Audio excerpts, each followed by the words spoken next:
welcome back, everyone. Welcome back to our second broadcast, of the day. We just wrapped up with the Monday Night Wings of Liberty tournament, if you will. We just wrapped up. It was a crazy day of StarCraft already, and now it gets even crazier as we are live with the OSC Season 12 Championship Low Bracket Round 1. I'm, of course, just live VIP. With me, I'm joined by these amazing players, by the people in chat, by my plushies as well. Welcome one and all. And again, it's been a long day already. For those that maybe missed out on this morning's broadcast, I recommend the VODs. It was merely 3 hours ago. Less than 3 hours ago, actually. So 3 hours ago, we were live with a special Wings of Liberty edition of the Pegasaur Monday. As a result, it was basically a tournament played out in Wings of Liberty, or in the Wings of Liberty kind of game state. The patch before Heart of the Swarm. The patch before Heart of the Storm. It was amazing. It was beautiful. It was very nostalgic as well. Not the most balanced of games. not the most balanced of games. We were able to experience, the Soul Train, the Broodlord Infestor. We got to experience the Archon Toilet as well. It was crazy. It was crazy. It was a lot of fun, and definitely just a really nostalgic kind of trip. A very nice one-off event. Whether it continues, whether we have another one, or maybe even a Heart of the Swarm edition. Well, we'll see. We'll see what happens. We'll see what happens with that. Regardless, it was a great time. I do recommend the VODs. Now we go back to normalcy here with Legacy of the Void with the OSC Season 12 Championship. Last week, we, of course, were covering the upper bracket. We wrapped up with upper bracket round 1, upper bracket round 2, but now we're here in the lower bracket as well. Here we go. Just catching up the chat. I see Rowdy in the chat, Lika as well. Psycons, bienvenidos, good to see you all. Good to see you. And we have 4 matches ahead of us here tonight. Exclamation, actually there's no bracket command, but let me just quickly search our scenes over and catch up on what has been going on. Bam, there we go. We have 4 best of 5s. 4 best of 5s are ahead of us here. We have Solar versus Lemon, Art versus Spirit, BabyMarine versus Mixu, and Jumy versus Arrowfire. Maybe looking at this, hold up. 4 matches? 4 matches, yes, they're best of 5s. Best of 5s, papi. So it's going to be quite an amount of series ahead of us here. As a reminder, because we're in the lower bracket, there is no safety net. So there's no safety net here underneath these players. So once they are done, once they're out, they're out. There's nothing really keeping them afloat here other than these matches, so best of luck to our players. Thankfully, we have plenty of variety as well. We have some ZVPs, some PVTs, and some TVZs as well. We have a mirror matchup to end the night with Jumy versus Arrowfire. Great to see. Here for the memes. Rowdy. Good to see you. Hope you're doing well, papi. Hope you're doing well. Share my papi, share my. Good to see you all. As we start things off with our first matchup of the night with our ZVP. Solar versus Lemon. Let's go. Let us go. Game number 1 is going to be on El Dorado. Interesting. Again, because it's the best of 5, we have less vetoes. Less vetoes here to keep these maps away from us. And we are jumping in. Spawning in the bottom right-hand corner of El Dorado, we have the South Korean Zerg player, the Red Zerg, representing Team Falcons. It is Solar. And spawning in the bottom left-hand corner, we have his opponents. We have the blue Protoss player from the land of Taiwan. It is Lemon. Of course, nowadays, Lemon, I would say, is the strongest player in all of Taiwan. For a time, there was Haas. For a time after that, there was Nice. But both Haas and Nice have since retired, and now we have Lemon to kind of claim that #1 spot in the land of Taiwan. Lemon, for those who are unaware, he is, I would say, he was a pro player initially as Zerg, then as Terran, now as Protoss. He is GM in all 3 races, and in more recent modern times has stuck with Protoss as his main race, has found a lot of success with it as well. Likewise, he's up against Solar. Solar, one of the strongest Zerg players in the world. I say that Solar has been in a bit of a slump. It has been a little bit of a rough time for Solar in recent months, specifically the month of January and leading into December as well. Solar has had a bit of a harder time in the PvZ or in the ZVP matchup specifically. In this matchup, he has been struggling that much more, whether it's against other top Koreans, other top European Protosses as well. Solar hasn't been finding as much success. Part of it could also be practice as well. Solar, he of course did end up leaving Team Vitality a number of months ago. He more recently did join Team Falcons, which is great to see that he's still supported by a team, but it was sad to see him go from Team Vitality as well. Thankfully, of course, he is still being supported and is still being active, of course, but not as active as he once was back in November, for example. But it's great to see him here. It's great to see him here in the OSC Championships. We'll see how he does compare. For the time being, the Overlord does dip in. We do have a standard opener of the gate expand into Cybercore. So far, so good. Standard opener out of Lemon. Pylon is going to be placed. And I'm really curious and excited to see how Solar will approach El Dorado. El Dorado usually does kind of favor more unorthodox play, that is true, but Solar, he's, I would say, the most standard Zerg player in Korea. When we look at the Zergs remaining in Korea, we think of Dark, we think of Shin, we think of Rogue, and the three that I just mentioned, they're all animals. they're all animals, papi. Ay. They're all very aggressive, very unorthodox, and they're willing to just go all in at a moment's notice, or they have their own stylistic play. Solar less so. Solar, he's a little bit more foreign, he's a little bit more European, if you will, in the sense of his play style, just playing a little bit more standard instead in towards the mid game. In recent times, we have seen Solar go for more all-ins. True, we have seen some more like 3-base all-ins out of Solar, especially during the PTR phase of the latest patch, but outside of that, we haven't seen too much here of Solar, so I'm ready, I'm excited. But now, there's that Stargate. Stargate opener out of Lemon. Stargate most likely into Oracle. We'll see if he does open Void Ray instead. And there it is. It's going to be an Oracle first out of Lemon. Solar's in position, and Solar does scout, does confirm the building and the initial unit of choice. So Solar, he's fully aware of what's going on. Is aware, is in the know. Behind the Solar getting his third base, expanding towards his opponent to mine through the gold minerals, and with this expansion, Solar now has access to the gold base, to both gold bases, so we do have potential to skyrocket ahead in the mid game if we do take those bases as the 4th and as the 5th. There are options here for Solar. Likewise, Lemon expanding away from Solar instead, so interesting dynamic. If Lemon did take the triangular third base, then we could see an all-in. The rush distance by ground becomes very short suddenly. We can see that Lemon, he does keep this area fully walled off and expands away, going for a more standard, going for a more macro setup instead. Trying to be safe, trying to be secure. Oracle dips in. That does threaten the third. Yeah, forcing a cancel, denying some of these morphing in units, but no major losses yet. No major losses for the time being, just clearing up some of that creep. Behind this is we have our third base into Forge and Twilight Council. Standard follow-up here out of Lemon, getting into +1 and Blink most likely. We'll see if he does embrace Charge instead, which is also a viable option. True, could go into Charge.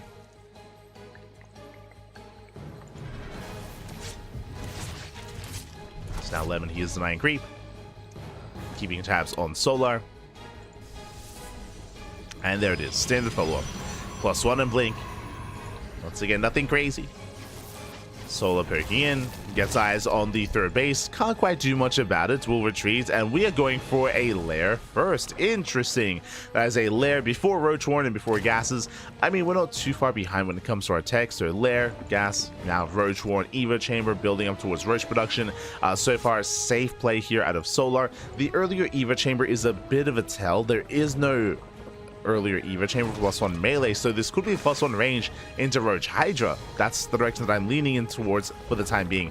Also with the safety Roach Warren, this could be +1 range into Spire play into Mutas. We'll get into it.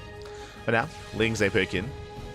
Do poke in. Yep, there's going to be that range upgrade. Typically, it's melee if the Eva Chamber is earlier. If it's an earlier Eva Chamber, that tells us that we're going to be more heavily reliant on Lings instead of Roaches, so we go into melee. Here, later Eva Chamber, range instead.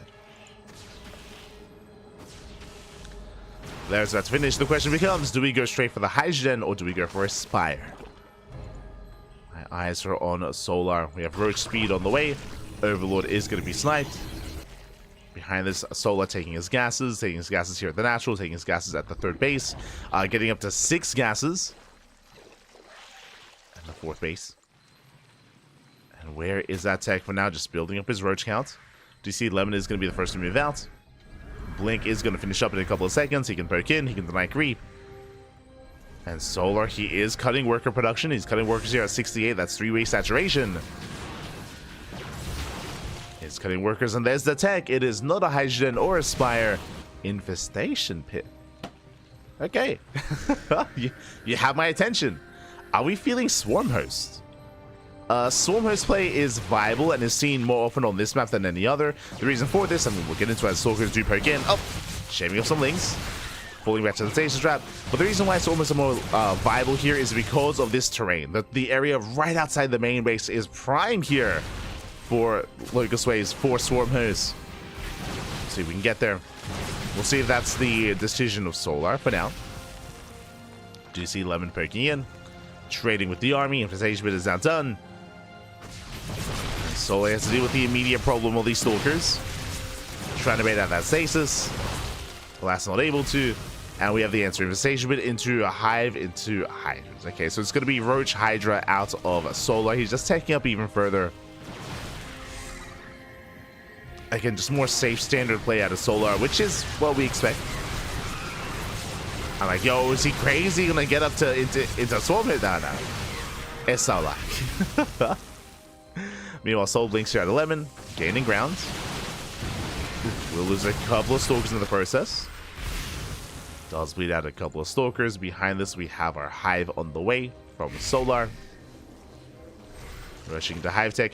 We should soon be seeing Lurkers, I would imagine. Yep, speaking of, there it is. Lurker Den has now been thrown down, and we're taking up into Hydra, Lurker, Viper. We're close to getting there. Lemon once again rotates.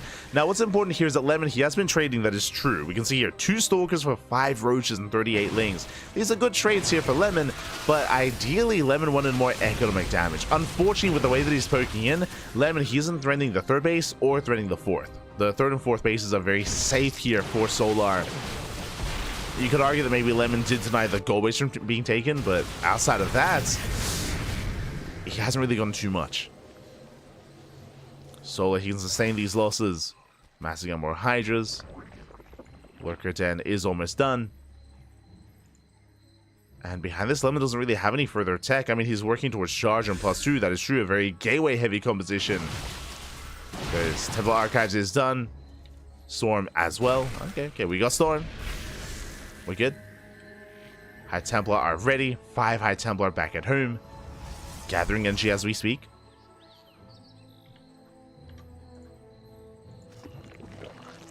Lemon is reaching his final form as he takes one step further, actually. He's maintaining map control and he throws down the Fleet Beacon. With that Fleet Beacon, we can start working towards Mothership, towards Tempest production, Carrier as well. But before that, the Lurkers are building up. And I would have said that Lemon, he was on a bit of a timer to try to break Solar before Lurker Tech, but it's too late. The Lurkers are here. The Lurkers are ready.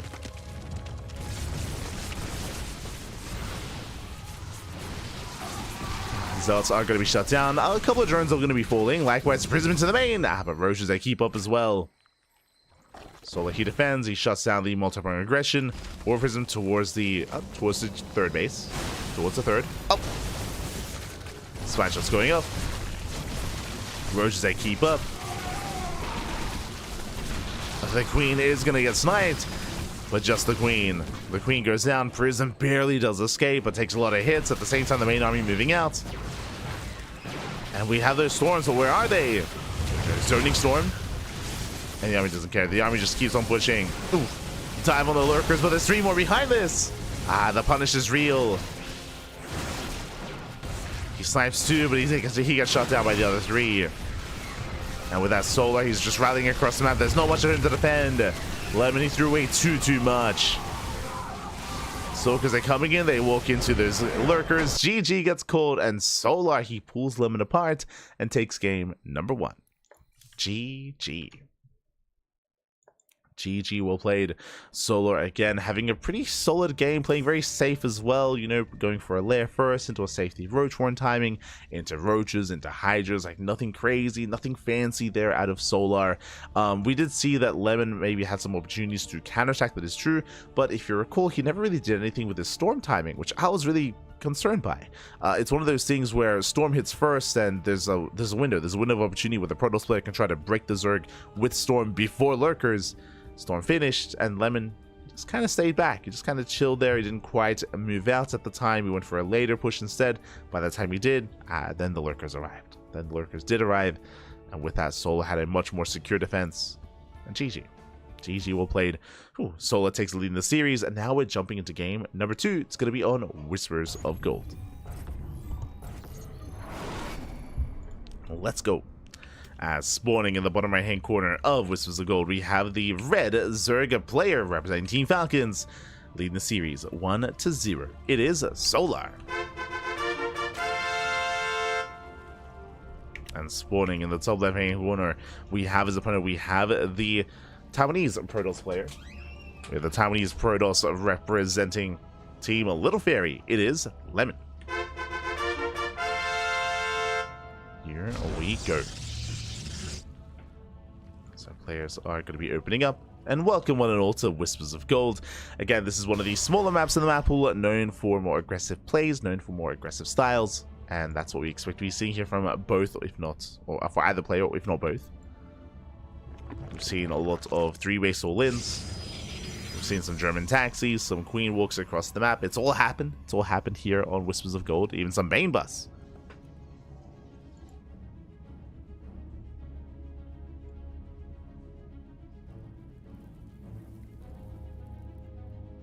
So we'll see. We'll see what Lemon has in store for us. So now we are just settling in. So far, Hatch Gas full, standard opener out of Solar. Meanwhile, Lemon back at home just going for the gate into Expand. We go.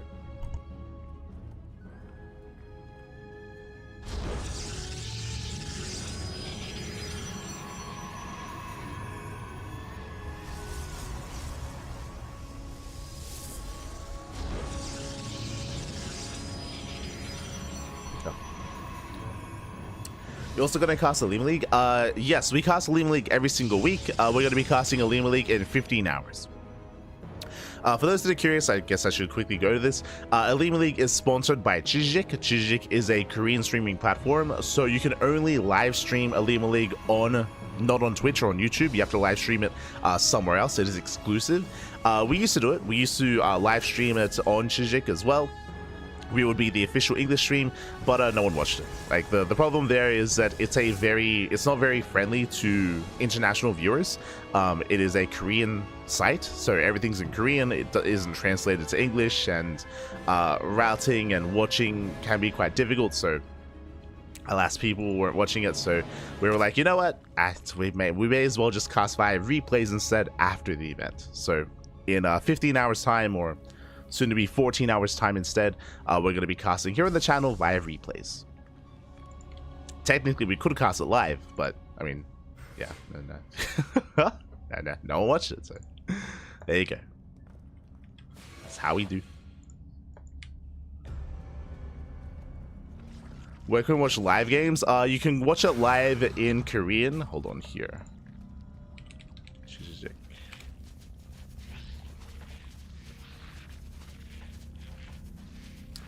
Where's Crank?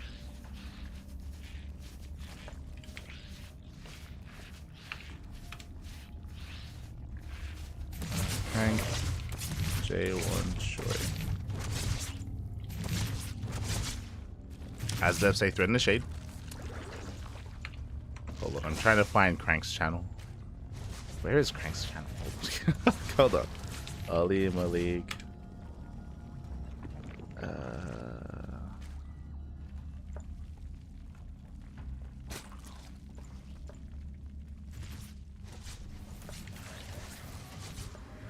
There you go.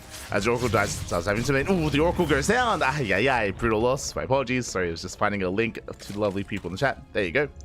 Alas, the Oracle does go down. And how many drones did we get? One Oracle. Sorry, one drone for one Oracle. Rough trade here for Lemon. Second Oracle does arrive, chasing down the Lings. Will attempt to chase, and Solar, he will get a full scout. He gets a full scout of the main base. Third base is on the way. Earlier Twilight Council into Forge, into earlier upgrades. I would imagine this is a setup here for +1 and charge from Lemon, but the pressure is on. After losing that first Oracle, the pressure is on.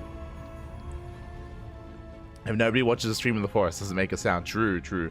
So I just linked it in the chat. That is the Chijik platform. I believe that is Crank's channel. So if you want to watch a Lima League live, you can watch it in Korean. Otherwise, we'll cast it via replays in English tomorrow morning. That is the plan. Oh, as the second Oracle goes down, Lemon. Not like this. The pressure, even more so, it's on. It's going to be Pulse and Blink here as a follow-up, which is a more of a standard follow-up here instead. He can be a little bit assertive with this, but not as aggressive. And Solar is looking very comfortable here. Looking at the install stab, Solar, he was able to kill 2 Oracles. He lost 1 drone so far. Saturating his third base. Going to be able to throw down his Spore Crawlers. Likewise, Lings, they threaten the third as well. They get a Stalker. They get 1. They get 2. Blink is not done. He gets 2. He can get all 3. Oh, no.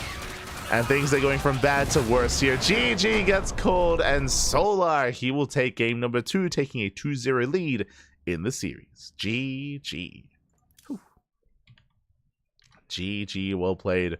Solar, he will extend that lead here again. Very, very comfortable play. Nothing too fancy here. Lemon, unfortunately, upon losing his first key units, these are losses you cannot afford. You cannot afford these losses. The reason why I lost his Stalkers in the aftermath is because typically your Oracles keep you safe. Like Oracles in ZVP, they're so valuable. They have so much value, so they have so much utility as well. They don't just harass, they don't just scout. They also set up stasis traps, and they also keep you safe against any kind of Ling aggression. If you try to be active with Lings, then the Oracles, as long as they're at home, they will keep you safe. They will keep you fully set up here to get into a longer game state. Oracles, they're pretty major role here. They have a pretty major role in this matchup, and without 2 of them, that's game. That's game then and there. GG, and now we're getting into Amygdala. Oh boy, we'll see if Lemon can bounce back here. Again, Lemon, he's a great player. He's a great player. I want to believe he can fight back, but alas, Solar has a very, very hefty lead, and we'll see if he will keep that momentum going. As spawning in the top right-hand corner of Amygdala, we have the red Zerg player. We have the red Zerg representing Team Falcons. It is Solar. And spawning in the bottom left-hand corner, we have his opponents. We have the blue Protoss player. We have the blue Protoss from Atlanta, Taiwan, representing Team Little Fairy. The pressure is on. It is Lemon. We go.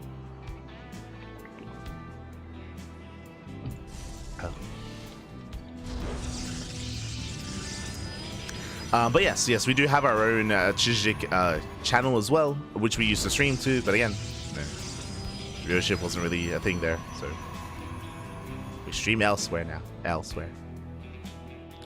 As now we are going to be selling in so far a hatch gas pool, standard opener out of Solar, assuming we go into our gas into our pool. So far so good. Likewise, Lemon setting up here on the low ground. And welcome one and all to Amygdala. Amygdala now going to be a much larger map of the map pool. The almost polar opposite here of your Whispers of Gold. With this, if we wanted to be a little bit more defensive and more secure and get our third base, get our fourth base and build up and get into Storm and be more fortified and tech into Sky Toss.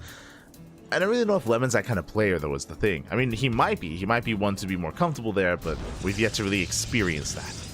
We'll see if he can. See if he can.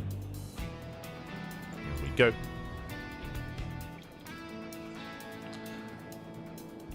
I see in chat, yes, if you're unfamiliar, Solar did recently join Team Falcons. We did announce it during the podcast. It was like a month ago, I want to say. It's like a month ago that Solar did join them after leaving Team Vitality.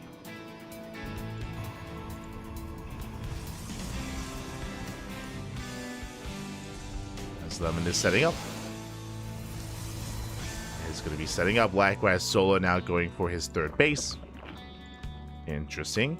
Solar, he's being quite greedy here, delays his queens. I don't know if you can see, he started his first queen here at the natural. This second queen just began in the main. The reason for this, he basically opened up single queen into the third base. So much faster third base here by Solar. Very greedy. He also, I believe, skipped his lings. Yep, he completely skipped any kind of link production here in favor of that third. So very greedy out of Solar. On a large map like Amygdala, though, you can get away with cutting corners. We spoke about it, right? This map is very large, very macro based, very late game oriented as well. So this is one of the few maps where you can cut corners in such a way. So Solar is being quite greedy. If you're out there, if you want to play like Solar, I recommend doing so on larger maps like Amygdala, like Neon Violet Square, like Abyssal Reef as well. These are the maps that you can get away with cutting corners like this, which is skipping lings and delaying queen production. Link speed is on the way, pulls out of gas. Behind this is going to be a Stargate opener out of Lemon. Stargate into Oracle. And Lemon will soon move out. Does sort of play in the tournaments or only ladder? From my understanding, sort of he mainly only ladders. He doesn't really play in many events. He used to play in the ESL America Cups, but nowadays less so. Especially because, I mean, nowadays sort of he's in Korea, right? He's living in Korea. He's engaged as well, you know, there are other things going on. He mainly just streams. Maybe every now and then he'll play in a tournament, maybe. But I also know, because I asked him about it at one point. I think I asked him a couple of weeks ago, and when it comes to certain events, like, he doesn't want to ruin his sleep schedule. Like, you know, he's staying with his partner, like, he doesn't want to, like, you know, keep anyone else awake in the household or anything like that. Like, yeah, for the most part, wants to make sure that his sleep schedule is solid, and yeah, mainly just streaming. Mainly just streaming.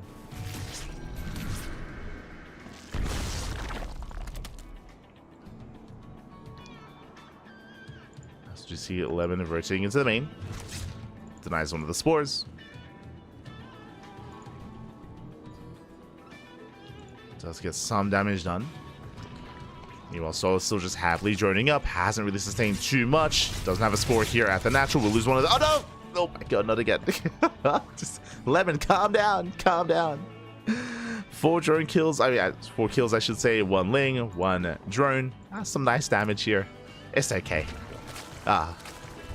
Keeps it alive. That's what's important. Does race back home, which means now we can defend against any kind of Ling counterattack. Speaking of, Solar Heat moves out, and Lemon is here in position. Now it gets 1 more drone here at the 3rd. Ling's a rotate over towards the natural, in towards the 3rd. Oracle is ready. And this time Soleil gets nothing done with those Lings. This time Lemon defends. Behind this, Forge and Twilight Council into +1 and Blink. Standard follow-up.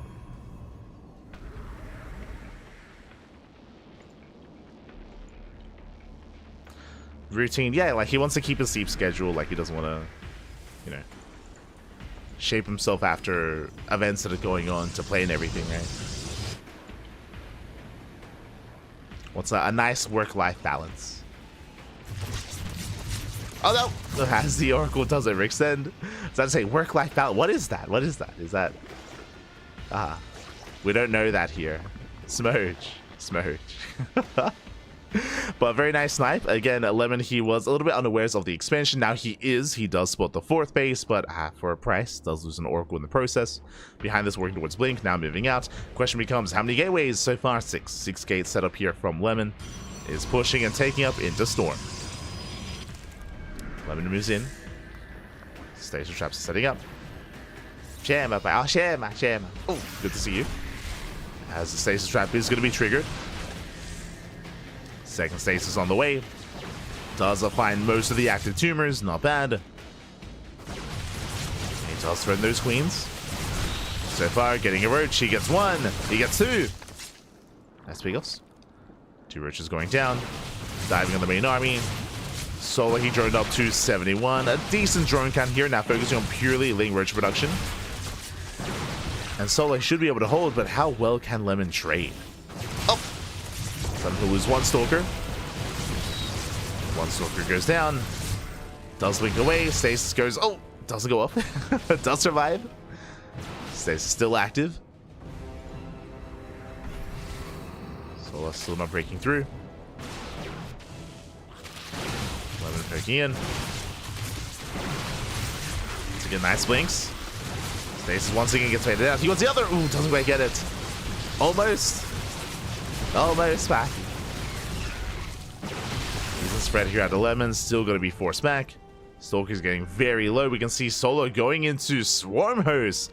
If you recall, we expected Swarm Host on El Dorado. That didn't happen.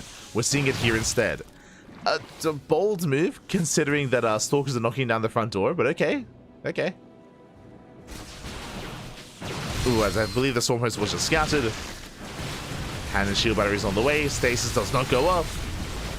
These roaches are exposed. Where are those Lings? Where's the Ling support? Roach is going to be going down. Queens are exposed as well. Lemon pushing through. Nice trades here from Lemon. He did spot that swarm host. See Solo trying to get vision here into the main, and the expansion, it's gonna go down. Massive pickoff, takes down the fourth. Fourth base does fall. Once again, roaches are exposed. These are expensive losses for Solar. Losing even more roaches. Caught off of creep. Queen's going down. Knight is here outside of the fourth. I've been diving in. Crazy. He gets punished for it. Nidus does complete. It's going to be shut down. Back up Nidus into the main. And again, does Lemon notice? He's taking a rough fight here, bleeding out some soldiers. But reinforcements have arrived, and Lemon, he breaks through the defensive line. Nidus will finish. And Solar, he can get across the map. He will. What about back at home, though? What about back at home? The Queen count was reset. Some rough move command there from Lemon. Despite that, he's pushing in. Okay, he breaks through all these roaches. A couple of Queens are trickling in. There's no Locust Wave to defend. It's being spent across the map. Solo being pushed further back. He doesn't really have much to defend here. There's a couple of roaches left. 8 more roaches on the way. The Queen count was reset. There's 1 Queen left. No injects. Limited larva. Very limited larva here for Solar. Putting out more roaches. Behind this Lemon, he's on 10 gates. And he even reached, we never even used Storm. Oh, speaking of, hello. High Templar, they finally arrive. Lemon moving in. Nidus across the map gets cleaned up. I'm gonna now focus on this bush. Where are there storms? There we go. Storms on the roaches. Softening up the army. There's 1 storm left. Oh. Storm goes off. Locust Wave, they get 1 of the High Templar. It's all just about buying time. Just buying time for more Roach Ravager. But again, Solar, he's down to 2 Queens. He's trying to inject. Trying to keep himself going. Another Nidus. Lemon, he's on 87 probes. Did lose the expansion. Oh my god. Base did go down. But once again, he's out trading Solar. Losing the roaches, diving on the Ravagers. He's crazy. The boys are being pulled. Solar getting desperate. He's trying to hold on. We need that defensive Locust Wave. The Stormhosts are in the Nidus. Solar just trying to hold on, forcing the army back. Another Nidus here into the main. Lemon, does he notice? Does it? He does not. he does not notice. He commits, Pappy. He commits. Zelte bottom right. Nidus Worm into the main. Locust Wave going up. Oof. Bit of friendly fire. Here come those reinforcements. I mean, again, the reinforcements, they take so long to actually get across the map. But Lemon, he's here. He's here. Locust Wave takes down the middle line. Lemon still up in probes. 75 workers here for Lemon. His economy is fine. And we have Skytoss on the way. Skytoss is on the horizon here. There's no Hydrogen, there's no Spire, there's limited anti-air for Solar. The Skytoss, there's no answer. There's what, 2 Queens? Yeah, that's it. 2 Queens, that's the anti-air. And some Spores. So while Solar's being kept busy, the Skytoss army is slowly building up. And the Knight is here towards the natural.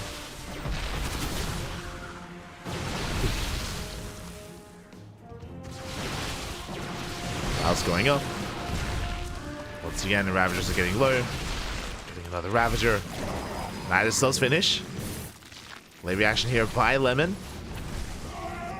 Will pull away though. It does pull away his probes. The expansion does go down. Lemon still has 83 workers. He has not stopped making probes. Despite not needing them. Zelvarm on the right hand side. Drone's going down. Solo's doing everything he can to just survive here at the 3rd. He had nothing for the 4th. As the carrier is revealed. No shot Lemon. He wants the base. He wants it. Oh my god. So close. One more volley. There's that hydrogen. And Solo, he's overextending. Yeah, not a fight he can take. He is completely shut down. He will lose the roaches, the ravagers, everything falls. GG gets called and Lemon fights back. Lemon puts a point on the board. Whew. GG. GG, well played, Lemon. He does begin the comeback here. Again, Solar, he was a little bit too cavalier when it came to his counterattacks. For Solar, many times he was intentionally holding onto his Locust Wave and trying to get those Nidus Storms across the map instead of using those Locust Waves defensively. So again, he had a lot of confidence in his Roach Ravager, maybe some overconfidence in his army to defend, to survive. Alas, he was losing workers, mineral lines, bases as well. He was not defending well enough against the Stalker army. The Locust Waves, they were doing okay across the map, but they were few and far between. The Nidus Storms, they were few and far between. Did mean that in a sense those Swarm Hosts were almost dead supply. I say almost because they did get a base, they got an expansion, they got like a mineral line or half a mineral line. Like they were getting some value eventually. Took a long time though. Took a long time, and again, as they were popping off across the map, Solo, he was struggling back at home. Was struggling. And now we're jumping into game number 4. Here we go.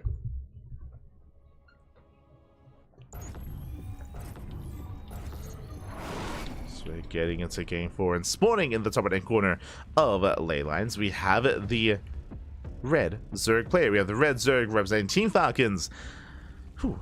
Leading the series 2-1. Still one game away from claiming this series and claiming this best of 5. It is Solar.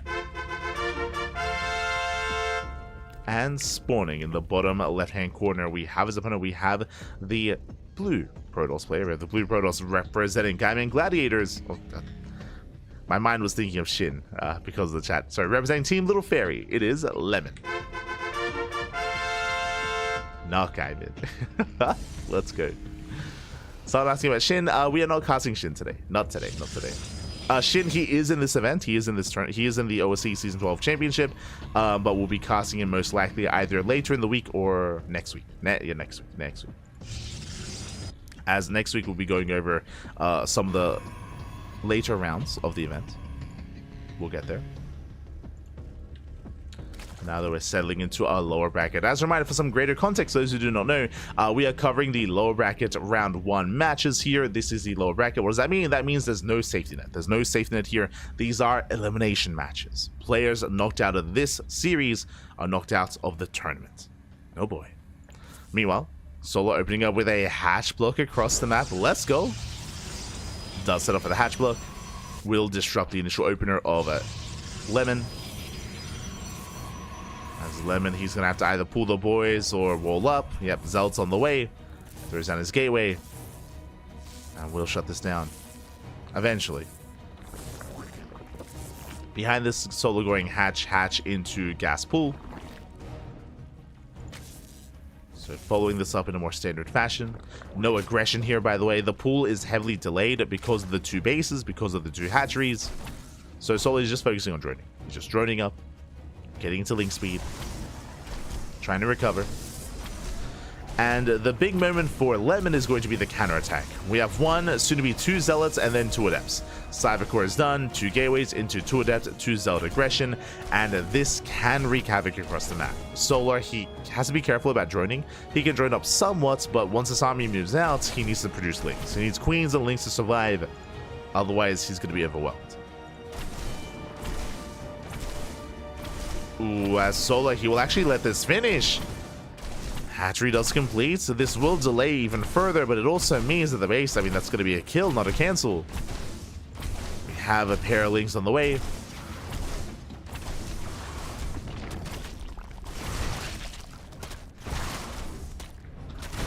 Expansion is dealt with. There's the cancel. And this is at least giving Solo more time. He's buying time here for link speed, for more queens, for more lings. There's a cancellation. Lemon's moving out. Here comes that counterattack we spoke of. See if Solo can minimize losses.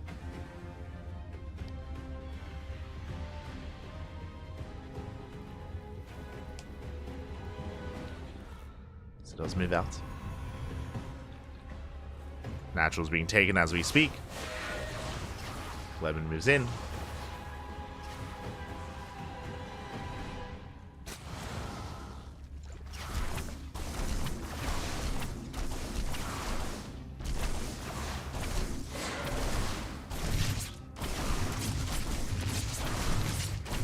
Lemon is getting a lot of damage done. He can shade into the mineral line. He can and he will. He shades in. 2 second one-shot drones. He gets 1, he gets 2. Not bad. 2 drone kills so far. Denies mining time. Denies mining. Zealous is on position. They're now being cleaned up. And Lemon, he does not get another drone. Oh, he does. 3. Okay. 3 drones going down. Oracle dives in. Spores are not done. And the Oracle gets 2 more drone kills. Okay, damage. This does trigger a link counterattack. Lemon is still stuck on 2 bases. No further tech yet. Again, the build itself, or I should say the game itself, is going to be quite awkward. Solo's droning is a little bit delayed. Lemon, his 3rd base is delayed as well. Like, everything is just a little bit later than usual. Because of the proxy hatch.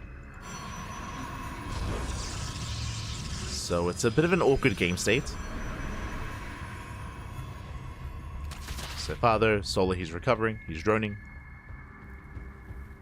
Getting his 3rd base up and running.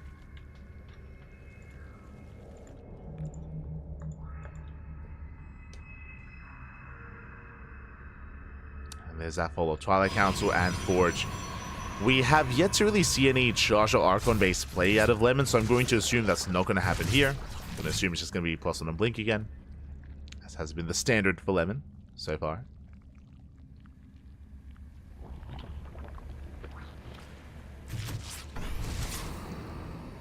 Has been the standard.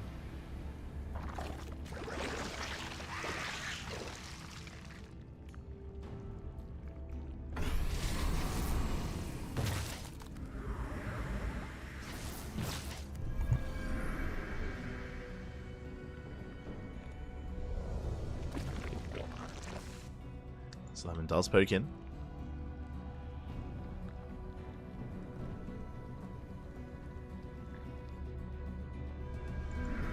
They test the waters. As we assumed, yep, plus 1 on blink on the way for Lemon. It's just been his trend so far in this series.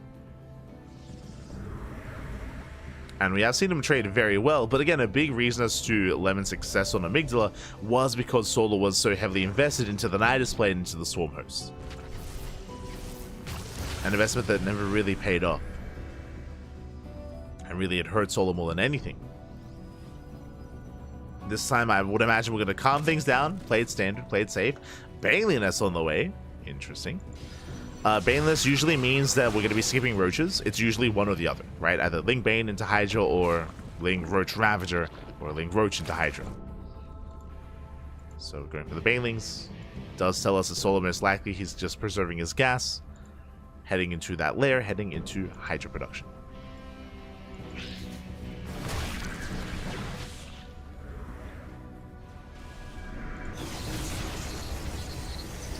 Headload goes down. Plus on melee is almost done. Solo pulling away. All the gases are being taken, getting up to 6 gases. And soon going for that take of choice.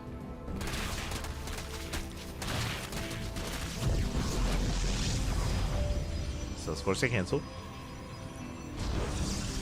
Does deny the gas geyser.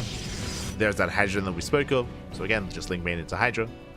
And back at home, we have Lemon taking into Storm and taking into Archons with that Temple Archives. On the way.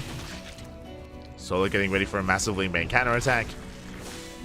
We'll see if he can defend back at home. As Link Bane does roll in. Does hit the base. Unfortunately, no bailing speed, despite that actually crashing into the pylon, into the base itself. And then it's going to go down. Does not get the mineral line, but does get the base itself. Next falls. Lemon forced to expand elsewhere, stuck on a 2-base setup, a 2-base economy. Ay, ay, ay. Yo, do you guys see this? Hold on, I need to... Yeah. Do you see this, like, graphical error?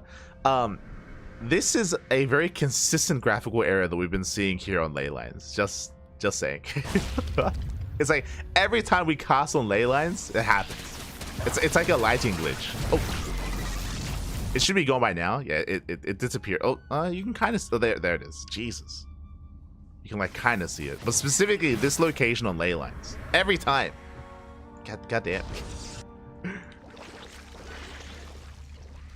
Indie company. Don't worry about it. There we go. It's gone now. Just look away. It'll fix itself.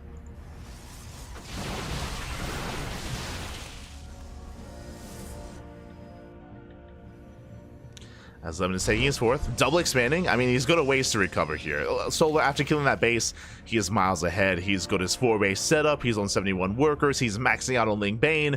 Bathing speed this time is finishing up. Lemon, he needs to survive to buy time to take up into Sky Toss, but Solo is not going to give him that time. He's not going to give him that time. He's setting up here to just surround, to collapse in on this turret for a second time. Storm is done, but we need some perfect storms. So far, decent storm on the right and the left, but Baby's crash in. Oh, massive connections. He shuts down the High Templar. Now no more storms.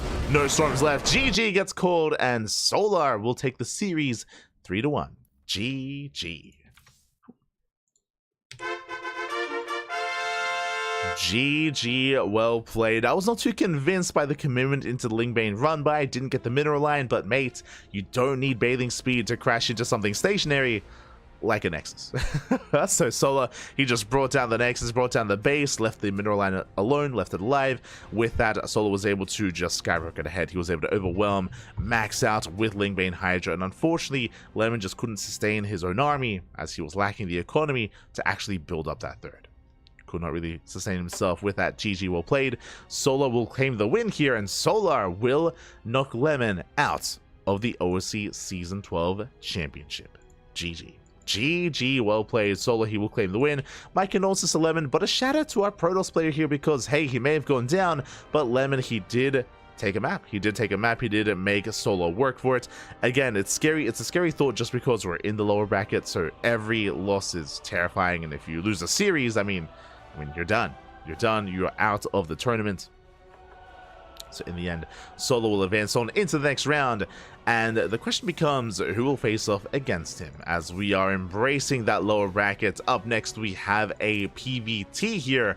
We have another series ready for you. It's going to be a Terran versus Protoss between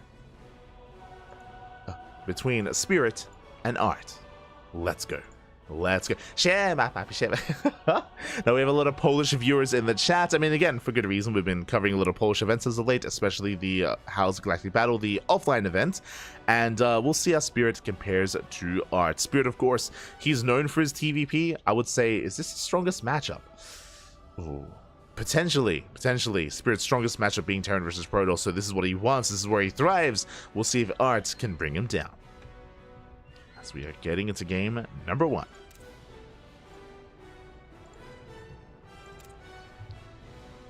Ooh, featuring an older map. Oh my, it's been far too long. Or maybe not long enough. It's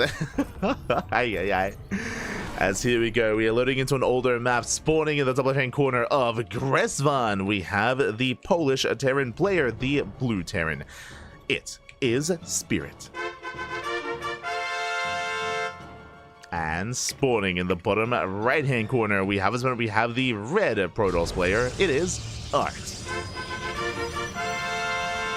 Not to be confused with Art. Let's go. Let us go. See someone asking in the chat, when is Alima League? Alima League is, I believe, going to be live casted, not on this channel, but over on Crank's Korean channel. That is going to be in a couple of minutes. We will not be casting it live. We will be receiving the replays after the event, and we're going to be casting it in like 12 hours time. In around like 12 or so hours time. Actually, more like 13 hours time, we're going to be live on this channel with Alima League. The event is not casted in English, or I should say it's not casted live in English. We used to cast it live in English, but we didn't really get any viewership for it. The reason for that, I did just mention it, but the event, Alima League, is sponsored by a Korean streaming platform. So if you want to cast it live, it has to be on Chijik. You cannot cast it on Twitch, at least live. And we were the official English cast, but not many people watched it. I think we'd like peak at like 30 viewers or something. Sometimes a little bit more, but yeah, not really. We weren't really getting much like eyes on us regardless. So with that, that's why we no longer cast it live. Instead, we just cast it via replays here on Twitch and on YouTube. It's just better for us. It is unfortunate that that there is no live English coverage, but yeah, what are you gonna do? So we're gonna be casting it after the events, like in around 13 hours. Meanwhile, probe is gonna be zoned away. We do have our Rax Expand, Economic Opener out of Spirits, and welcome one and all to Gressvan. If you're a bit of a newer viewer of StarCraft, you might not be familiar with this map. For those that are curious, and for those who are maybe unaware, the OSC Season 12 Championship, or OSC events, they do feature an extended map pool. What does that mean? That means that they're able to feature, or extra maps are added to the map pool, and players, they're able to play on them, they're able to compete on them. Maps like Gressvan, maps like, let me just double check. The 3 added maps here are Gressvan, Erahome, and Romanticide. Erahome is a TLMC map that never made it to the ladder map pool, and of course Gressvan and Romanticide, they were both a part of the ladder map pool from years gone by. These maps, they're voted on by players and by casters. I voted myself. I can't remember what I voted on, I'll be honest. It was a while ago. But we all did vote on which maps to add to the OSC Season 12 Championship. And every season they change the additional extended map pool. Every season. Meanwhile, Adept does shade into the main. Gets an SCV. Not bad. Gets 1 SCV kill. Oh! Not just one. Gets a second SCV as well. Not bad. At the same time, Spirit is across the map. He gets 4 probes. 4 probes go down for how many SCVs? For 3. Okay, a pretty close trade actually. 3 SCVs for 4 workers. What's important here is that I believe Spirit did not make it into the main. Let me just double check. And Spirit, yeah, he did not get into the main base. He did not scout. He is not aware of the tech of choice. Meanwhile, Art did get a full scout and did get eyes on the follow-up 111. So I would say a better outcome here for Art as he gets extra scouting information, whereas Spirit did not. Alas, Spirit now moving in with the Hellion. He should be going for the dive just to desperately get vision on what's going on. But now, threads him in our line. Up. One more shot. He gets 1. Gets 1 probe. He gets a second probe as well. Very nice damage. Where the defense is back at home. Art, he's racing back. Uh-oh. There's that warp in. But without any units, it's going to be 5 kills already. 6 kills. Oh my god. He got 6 kills. Dives into the main. And now he gets a scout. Now he confirms the tech, the Twilight Council, and the research as well. So a big moment here for Spirit. The initial Reaper harass was lackluster, but yeah. That's 8 probe kills already. With that, Art, he taps out, and Spirit takes game number 1. And just like that, we enter Gressvan, and then we get the hell out of there. One of these other games, I'm sure we'll be able to embrace more of Gressvan. Gressvan is a very large map. It's very macro-oriented as well. But maybe because of that, Art was overzealous when it came to his initial units. He was caught out in the open. He had nothing to him to defend, and you cannot afford to lose that many workers. What's important about what just happened, and what's really brutal here, is that was what? 8 or 9 probes towards the end, plus the additional 4 of the Reaper before that. That's like 12 plus probe kills. And what Spirit was doing wasn't really meant to get any damage done. That's the terrifying thing, is that one Hellion is just meant to scout. He's meant to get maybe 1 probe. Like, he's not meant to get damage, and he did, right? He did. He got more than enough for a unit that was supposed to die just for scouting information. Unfortunately, again, Art was out of position, and things just went from bad to worse. GG. GG, well played. With that, we're now getting into game number 2. Spirit does take a lead in the series, and we'll see if Art can bounce back. As we load into one of the more standard maps, or I should say the current ladder edition maps, as we jump into ley lines and spawning in the top right hand corner, we have the Polish Terran player, the red Terran. It is Spirit. And spawning into the bottom left-hand corner, we have his opponent. We have the blue Protoss player. Blue Protoss himself down in the series. It is Art. We go.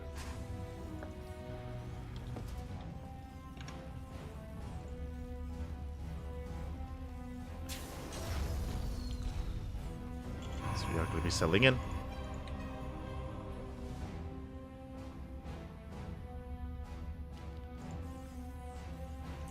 So far we have once again what looks to be another setup for an economic opener, but we are loading into a smaller map. I'm going to be loading into a smaller map here, ley lines of course, for game number 2.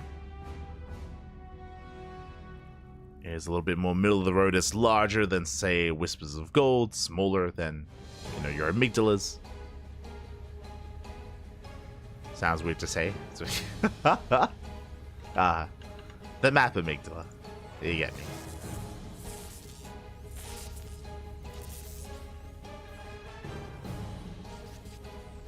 So, alright, so it does poke in for a scout. He confirms only one gas, and just the one gas geyser.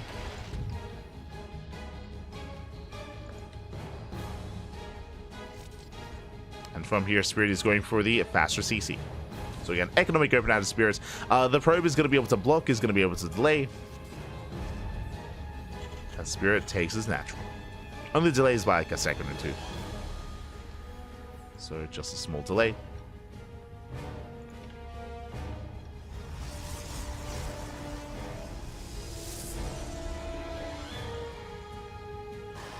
Across the map, Art is likewise setting up and soon going for his tech of choice. I mean, I would imagine blink based opener, blink 3-gate opener into a third base is kind of the stock standard in this matchup. Art isn't really one to mix it up too often, but we'll see. As we have the Adept on the way. Ooh, Spirit moving out with a proxy starport. Let's go! Factory is almost done and we're waiting for it to finish up here. This has been a little bit more trendy as of late. It is a cheeky build. Typically, we should be seeing an add-on swap here. So the racks with the factory into add-on swap into Hellion production. Yep, there we go. There's the add-on swap. And across the map, starport. Now, the goal here is to get into 4 Hellions, drop into the main base, and wreak havoc in the mineral line. How many Hellions does it take to one-shot a probe? 3. 3 Hellions to one-shot a probe. And because Hellions do splash damage, if probes line up, I mean, you can eviscerate a mineral line real quick. Adept shades in. Adept is denied access into the main. But seeing Hellions is a tell. There he is! He spots Hellions. He does spot the Hellions.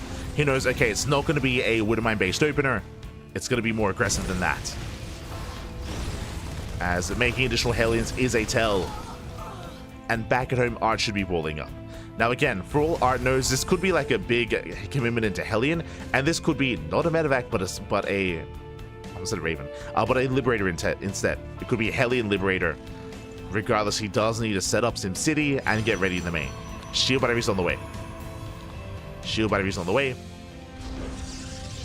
So far, working with only 2 gateways. Oh, okay, so it's going to be 2-gate blink into a Robo, so he has less warp-ins, less gateway units.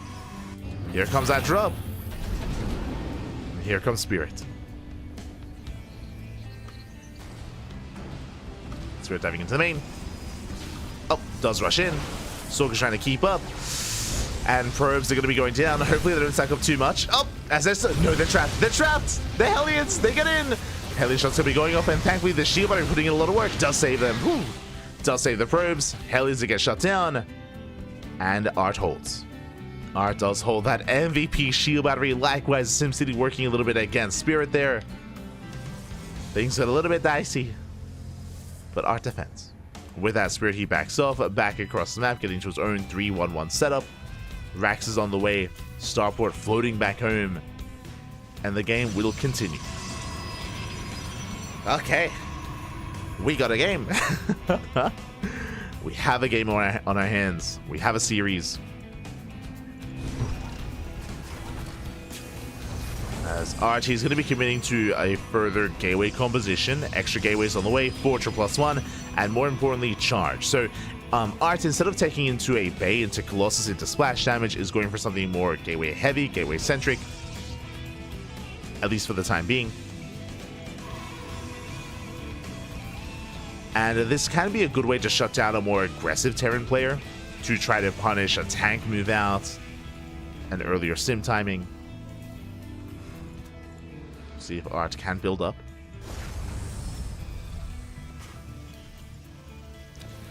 Likewise, Spirit just chilling back at home, waiting for his upgrades. Medevac has arrived. And he can try to go for early draw play. The Observer's in position to scout. Oh, did he see it? Did he hear it? Potentially.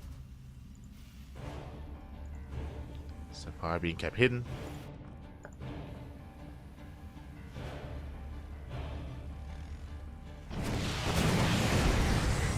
Hallucination confirms the saturation. Dives into the main. Stalkers are moving out. And it will get eyes on the 5-rack setup. And these Stalkers, they shouldn't commit in. Their goal here is to pick off any kind of key units and delay the push. Delay it and kind of move out. Heli dips in. Got to be zoned away. It's cleaned up. See, and this is how you handle a heli. Like, like the heli got nothing done, only scattered. Which is more than what I can say about last game and how it got 8 probe kills. So are we good? Good so far. Is maintaining himself, getting ready for his Zealot run by. At the same time, here comes +1. Here comes the Bay for Colossus, so he's working towards that splash damage. Ooh, and Spirit, he does sneak out with a double drop. Oh. Now, with this unload, it looks like Spirit, his goal here is to move out with his army, force a blink, and then come in from behind and punish these Stalkers. So he is setting up a trap. He's trying to force that blink. As he's luring the army in. We have a stim, there's the blink, and here comes a dive. A second stim comes in for the surround, and Stalkers are going to be falling. He gets 1, he gets 2, he gets 3. 3 Stalkers go down, 2 of them do escape, but so far that was a better trade for Spirit. And Artie is in a bit of trouble here. Now, thankfully, he escapes with at least some units. At the same time, Zealot run by in towards the natural. Spirit out of position, racing back home. Does race back. A couple of SCVs are going to go down, getting 3 SCVs for 4 Zealots. Better trade for Spirit. And now it's time to push. He scans, he's moving out. The Observer does spot this. And Spirit does have a massive supply lead. As Artie just bled out Zealots and Stalkers. Back at home, there's a Colossus. He's got 1 Colossus, he has force fields, he can try to shut down this ramp. But Spirit, he bypasses the ramp. He just bypasses the ramp entirely. Rotates over. Are trying to keep up. Has Zealots coming in from behind. That is a lot of Zealots, true. It's a lot of Zealots, he does come in for a surround. With my Zoo Burrow. Tank does fall, decent mine shots. Zealots, they go down, and can Spirit dive in? Can he take down the Colossus? He wants it. He gets it as well. He gets 1. 1 Colossus goes down. I mean, the other's fake. Immortals are exposed, and Spirit, he snowballs out of control. He's broken through the main army. There's almost nothing left here. There's not even an Immortal. Another Colossus. No, the Colossus, once again, pounced upon, does not survive. They're so fragile. They're so squishy. As without that, the third base has been broken. Actually, Spirit just going straight for the natural. He ignores the third. Liberation has arrived. He has freedom. And he breaks through. GG gets called. Spirit, he will take a 2-0 lead. Whew. GG.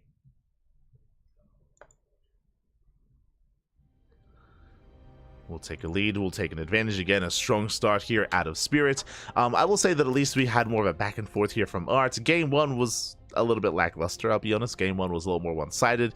Here in Game 2, we did have, of course, Art holding his own at times, but unfortunately, he did get caught out in the center of the map. Ideally, you don't want to be throwing away your units that early on. Every unit counts, especially when you have a committed move out like that. Likewise, it was unfortunate that our Protoss player here, Art, he did miss the initial rotation. What I'm referring to is when Spirit pushed in across the map, we saw that the Protoss army was ready at the ramp. He was ready at the ramp. He was ready to force field. He had no vision in the center, so he didn't know where the army was actually going. And with that, if he had known that the Terran army was coming in through the other ramp, then he could have been there to force field, right? To force field, to slow it down, to buy time for the Colossus. That Colossus arrived after the fight had ended. I'm referring to the second Colossus, which arrived after the first one had fallen, the Immortals as well. Just needed a couple more seconds for that second Colossus, and then potentially he could hold and go on from there. Potentially. But now that we're jumping into game number 2 here, Spirit, he needs one more game to advance on into the next round. And we'll see if he can claim it here. As spawning in the top right hand corner of Ultra Love, we have the blue Terran player, the Polish Terran. It is Spirit.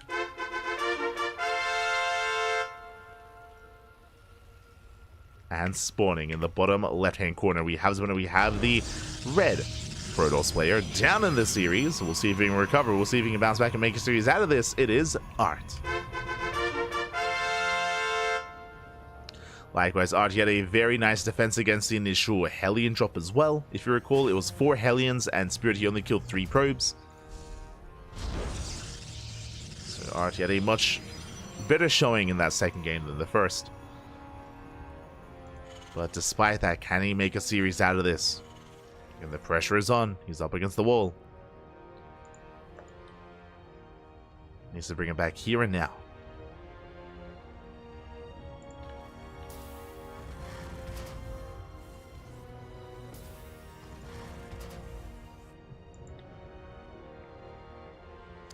As, for the first time this series, not a single gas opener, double gas. Double gas here by Spirit. What does that mean? That means racks into factory, means a delayed CC from the Terran player.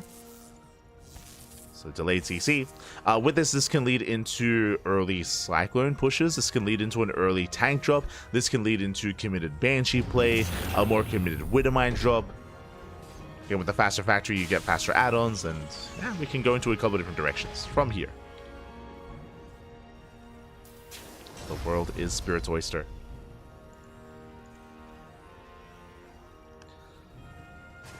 Factory is now on the way. Of course, the probe confirms. Probe did get eyes on both gases. This can even lead into Reactor Reaper Hellion. True. Now that the probe just being as annoying as possible, almost gets an SCV.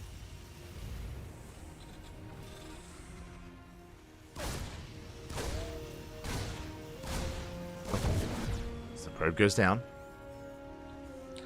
This should not be a one-way all-in. There are some players like Oliveira or players like Jumy that can turn this into just a starport, into like a second rack, so then you just pull the boys.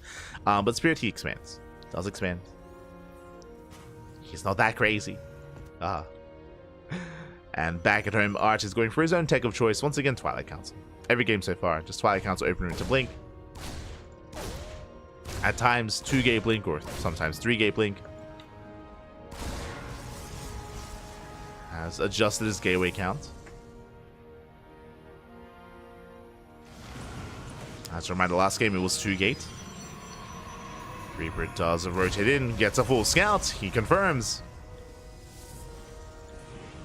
Does confirm.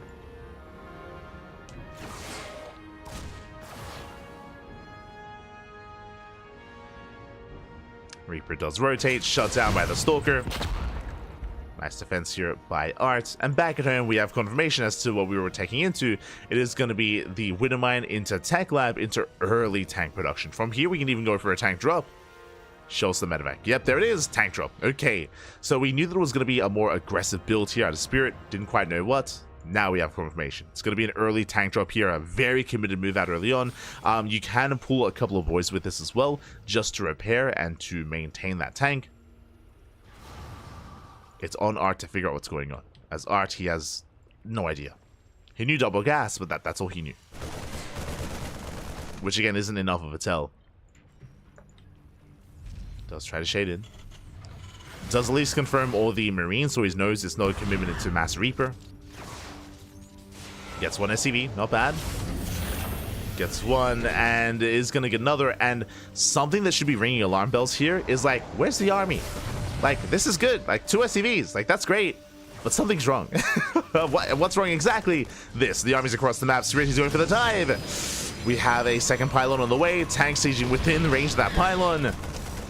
Stalker's getting ready. Shiwari putting in some work. There's no immortal. There's no immortal on the way. Mindshot goes off, takes out a Stalker. 3 Stalkers left. Tank boys are brutal, and without that immortal, mate, the Observer, it's not going to help. No, we didn't need the Observer. We needed the immortal. Does get the medevac. Medevac gets sniped. Robo's under fire. The immortal isn't going to pop out. Oh my god, the tank shots are brutal. Getting into the mineral line. And the robot's going to go down. No defensive immortal. Brutal pick off. Second tank has arrived. And now it's only regular Blink, I should say Blink Soldiers to defend. Was being pulled to try to bait out that mine shots. Oh, the dive! The dive was crazy. It was insane. Losing every single Stalker gets 1 tank. And Spirit, he doesn't stop. He just keeps going. Takes down the pylon, the first and the second. And Spirit, he has broken that natural. There's 1 Stalker left to defend. is out of range of the tank. Takes down the Widowmine. The tank is coming in. And that's why we're just rallying. We're just rallying everything across the map. Marines, tanks, Raven as well. Bit of an awkward angle for the tank, but it's fine. Just maintains control of that natural. In the main base, we have a robot that just now finished. And again, unfortunately, it took a little bit too long for Art to realize what was happening. He needed that Immortal as quickly as possible. Immortals, they are tank busters. Like, they're amazing when it comes to dealing with these tanks, but we never saw an Immortal. Like, now we have one on the way, but it's so late. It's such a delayed Immortal. Tank blows on the Stalkers. No friendly fire. Raven has arrived. And GG gets called. GG gets called. Spirit, he will claim the series 3-0, advancing on to the next round. GG. GG, well played. A very aggressive build here from Spirit, at least in game number 3. I mean, really in every game, actually, now that I think about it. Where in game 2, we had the proxy starport into the Hellion drop. Game 1, I guess game 1 was more passive. It was just, you know, the opening units of Spirit that just ended the game in game 1. That was, we don't have to talk about it. We don't have to talk about game 1, but very nicely played here overall. GG, well played. Spirit, he will claim it 3-0, will advance on, and Art, he is knocked out of the tournament. Is knocked out. Again, unfortunately, Art, it just took him a little bit too long to realize what was happening. If he was a little bit more aware, if you remember, he did not see the medevac in the center of the map. He didn't see the move out from Spirit, the tank drop. Because of that, he was caught with his pants down. The pants, they were down. We had observers on the way instead of immortals. Likewise, no additional shield batteries. Lack of defensive setup. And with that, Spirit does claim the win. And now we're getting ready here for our next series. We're getting ready for our next match. Let's switch our scenes over, actually, and catch up on what has been going on. As we are blazing our way through our matches. Let's go. Are making our way through. Here we go. We have Solar. Solar took Lemon down 3-1 to advance on into the lower bracket round 2. Spirit, meanwhile, takes down Art 3-0, likewise advancing on into that next round.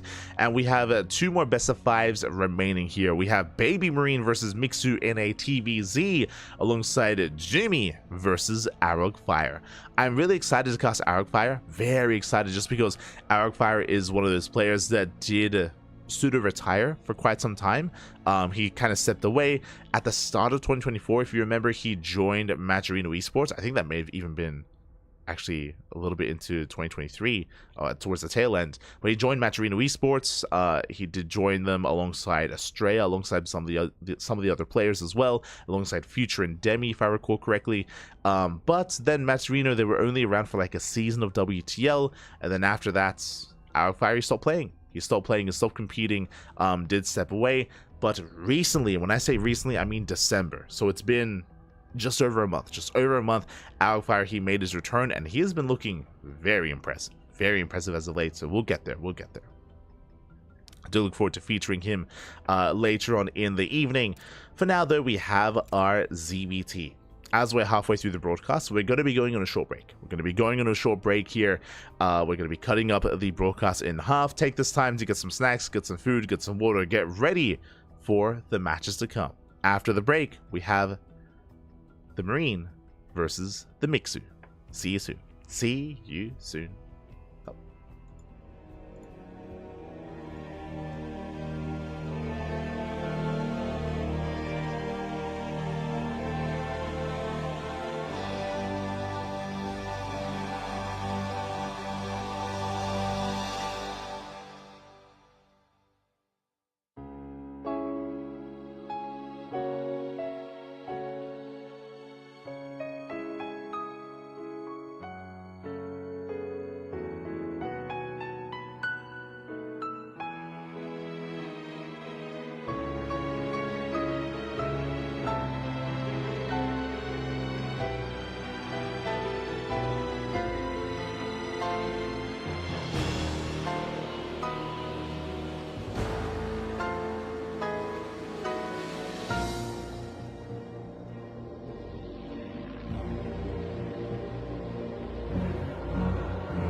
And welcome back, everyone. Welcome back. Whew, hope you enjoyed that.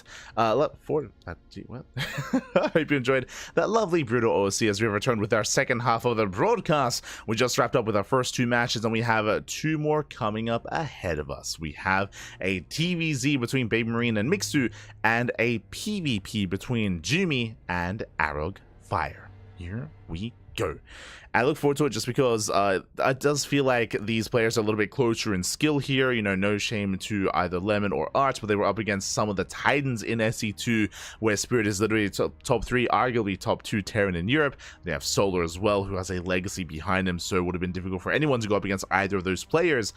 Likewise, though, we have these two kind of younger faces to the scene. I mean, they've been around for a long time. You know, Mixu and BabyMarine, they've been around for years at this point, but in the grand scheme of SC2, they're a little bit newer to the pro scene. And likewise, I want to say that they're relatively close in skill as well. We were able to feature Mixu earlier today. For those that were here for the Pegasaur kind of Wings of Liberty event, we did have Mixu featured in the finals even against Dark. BabyMarine, he was happily, you know, just chilling, just sleeping, just enjoying his time, focusing on Legacy instead of Wings of Liberty, and yeah, we'll see how they compare. We shall see. Let's go. So jumping into game number 1. Ooh, gonna be on Whispers of Gold.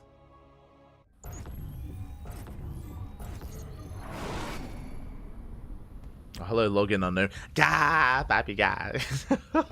Here we go. We're jumping in and spawning in the bottom right hand corner of Whispers of Gold. We have the Finnish Zerg player, the Blue Zerg, representing Mlem. It is Mixu. Mlem, just like Clem. And spawning in the top left-hand corner, we have the Italian Terran player, the Red Terran, representing Streamer Zone. It is BabyMarine. Here we go. Oh, the ZVT is upon us. And BabyMarine, again, it's great to see him back once again. There are certain players that were active, of course, coming into 2020, into 2021, into 2022. But in 2024, BabyMarine, he also stepped away from the game. A couple of players, actually, around this level. If you recall, Akedon, the Spanish Terran player, also, he silently retired. BabyMarine stopped playing alongside, another comes to mind, Cuckoo, the remaining Terran. He also silently stepped away. Like, I don't think there was like any kind of big announcement, but they essentially retired, as they have not been around for a very long time.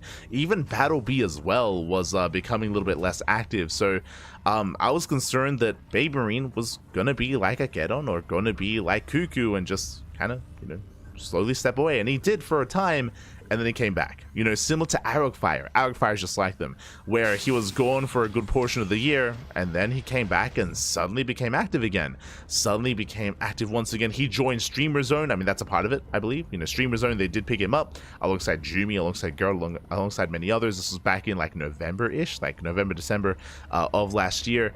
And even slightly before that, BabyMarine, he was being active once again. So great to see him return to us, and we'll see how BabyMarine does compare, as he has been on the rise. He's been very active over the past couple months, has been improving a lot. He's back. BabyMarine is back. As he does move out. So far, standard opener, Rax Expand here, going for his Reaper across the map. Likewise, Mixu back at home, going for his own Hatch Gas Pool. So far, so good. As Reaper comes in to dance with the army to potentially get a drone kill, he shouldn't get a worker. Oh my god, oh my god. As the drone gets very low, Alas does survive. Don't scare me like that. 3 HP. He wants it. Oh my god. He wants it. He does want it. He won't quite get it though. Mixu, he does hold on. Zones away the Reaper. Jesus.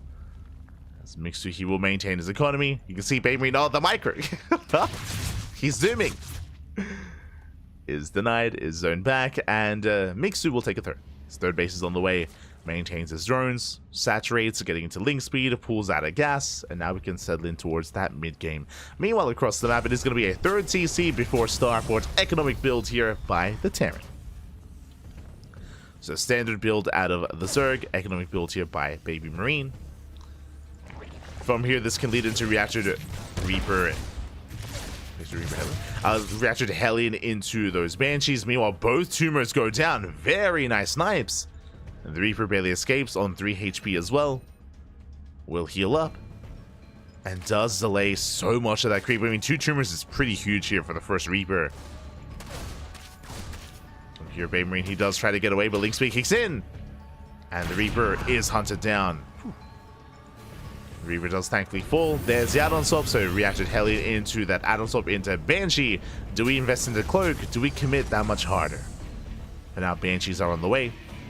Standard follow-up. Hellions, they give the Terran player map control. They allow BabyMarine to deny creep to keep the Zerg player at bay. Meanwhile, the Banshees, they can shut down Roach base play and harass the mineral lines as well. And the Cloak is being researched. BabyMarine can mean that much more. Dips in with those Hellions. Queens are in position. Oh, as BabyMarine, he does catch one of those tumors. Tumor goes down.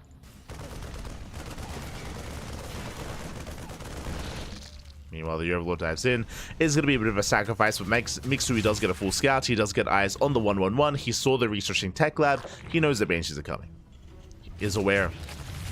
And he should soon be getting ready with those spores.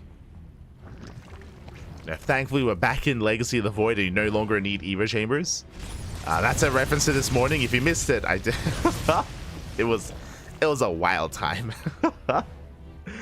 Basically, this morning we were casting a Wings of Liberty tournament, and Mixu was playing in it. And back in Wings of Liberty, you needed an Evo chamber before making a spore.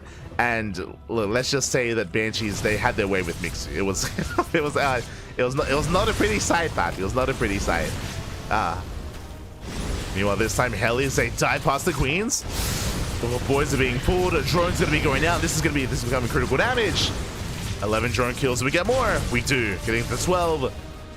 Barely not 13. Banshee has arrived, going for the expansion.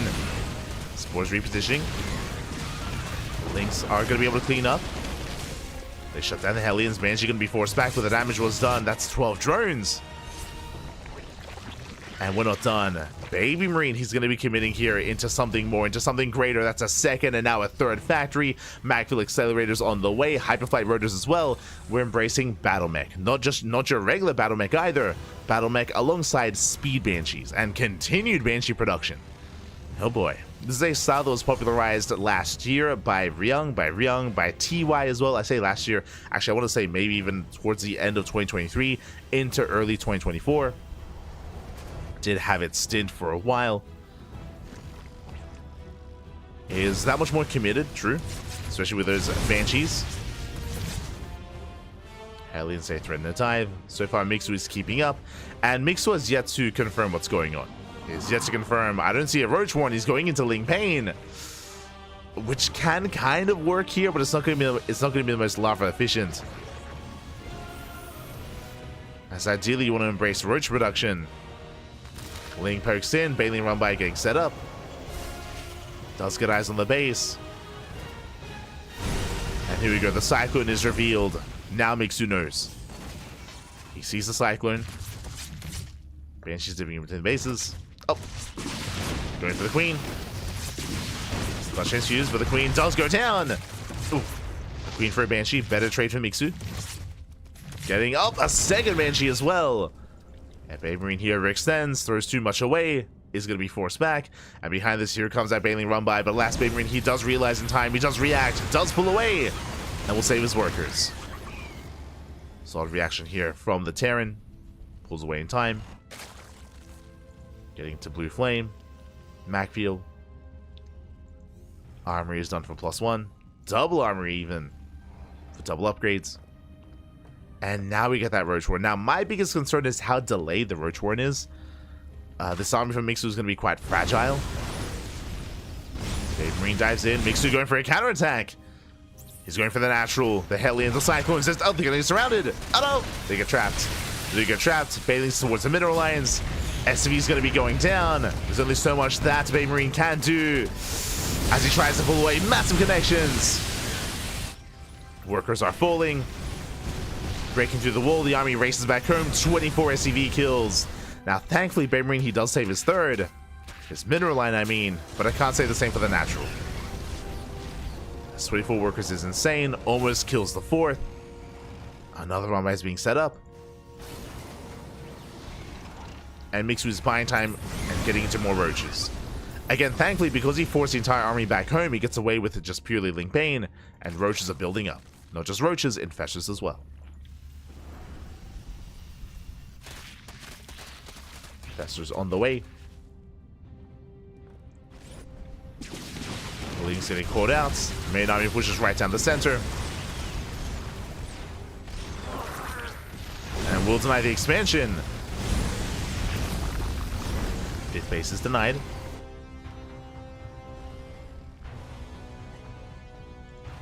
Not bad. Mixu, he has run up to his ideal. He's got 88 workers. From here, he can just focus on purely roach production. Oh. As Mixu does catch out the Hellions.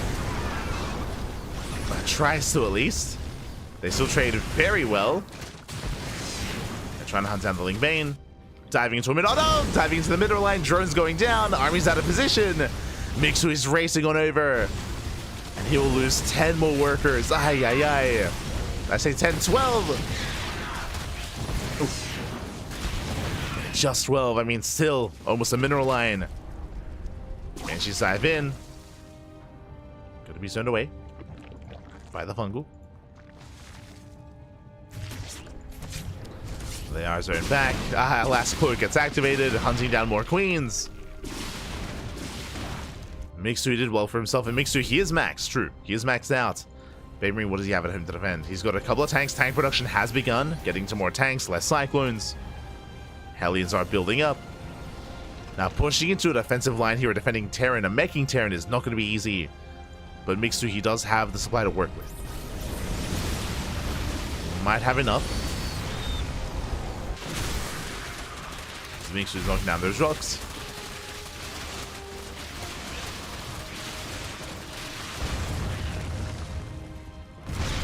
He's moving in.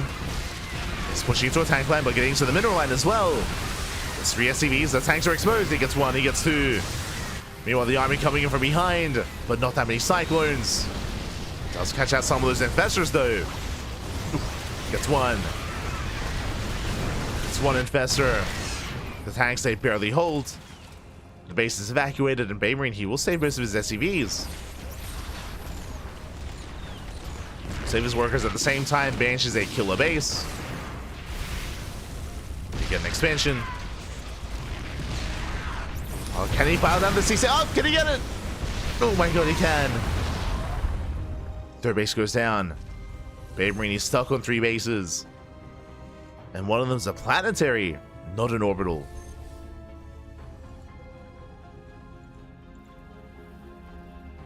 From here, Mixu can just keep remaxing. Some of these fights have been inefficient, but it's fine. Mixu, he has the economy, so he can just rebuild, remax, keep trying to knock down that 3rd or 4th base, and win from there. Starve the Terran out.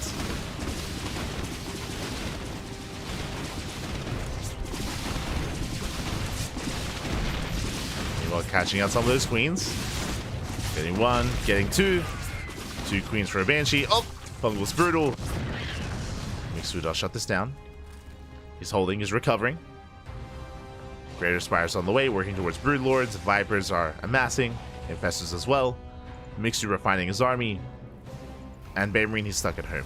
Now, the big moment here for Mixu is going to be his eventual transition into Corruptor, just because there's very limited anti-air for Broodlords. There's tanks, there's a couple of Cyclones, there's Banshees, but there's no real anti-air here with Vikings or Thors. The Cyclone count is very limited. So BabyMarine, he is not ready for Broodlords.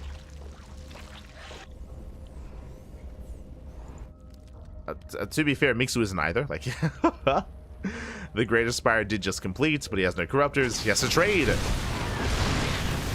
we go, he dives in. Lightning clouds of tanks. And breaks through the initial siege line, and he's going for the planetary. Bailey's A crash in. Ooh, massive connections. 16 SCVs, and he might not even need the Broodlords. Yeah, he has enough. He breaks the 3rd. Takes down 21 SCVs. Denies the expansion.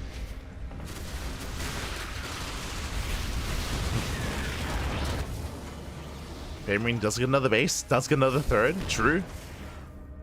He's got a line of tanks. And Mixu, he still has yet to invest into Corruptors. He's remaxing with more Roaches, more Vipers. And again, even if these fights are inefficient, like they're still fine. Like Mixu, he's got plenty of money, plenty of resources, plenty of workers mining, of course. 93 drones.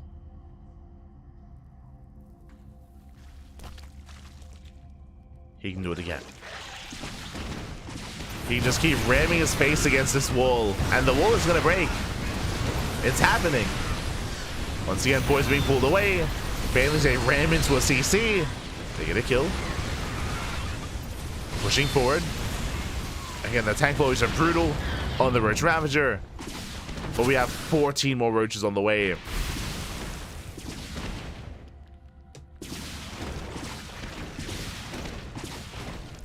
More Roaches.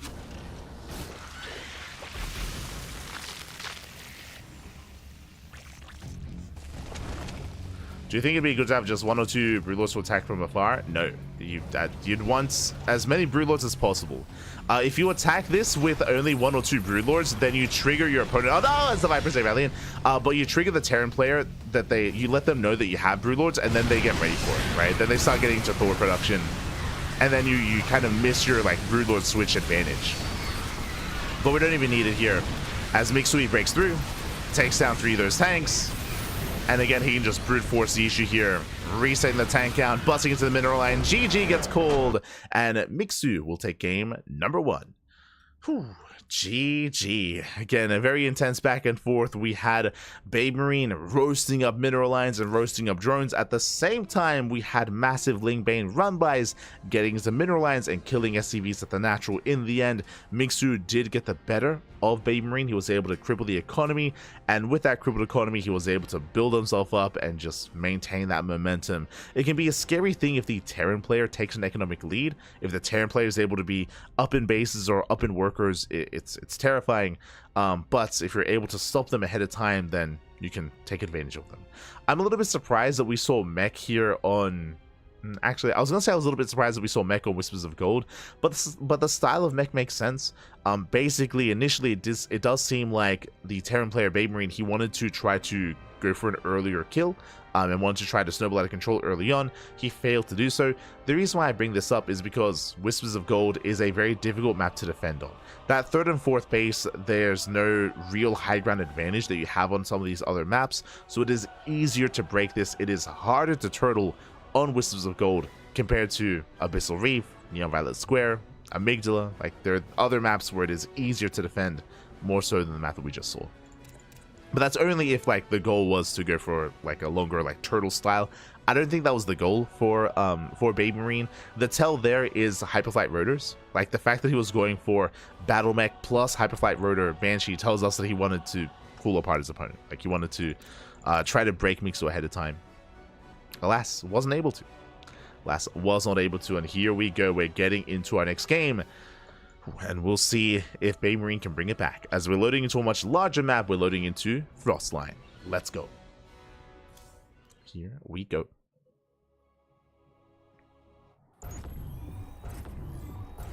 A craft to deal with a Banshee wouldn't be bad either.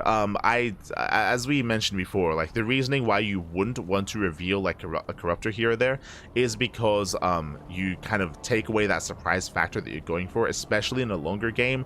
Like, a Broodlord switch can end the game. A Broodlord switch can win you the game, I should say.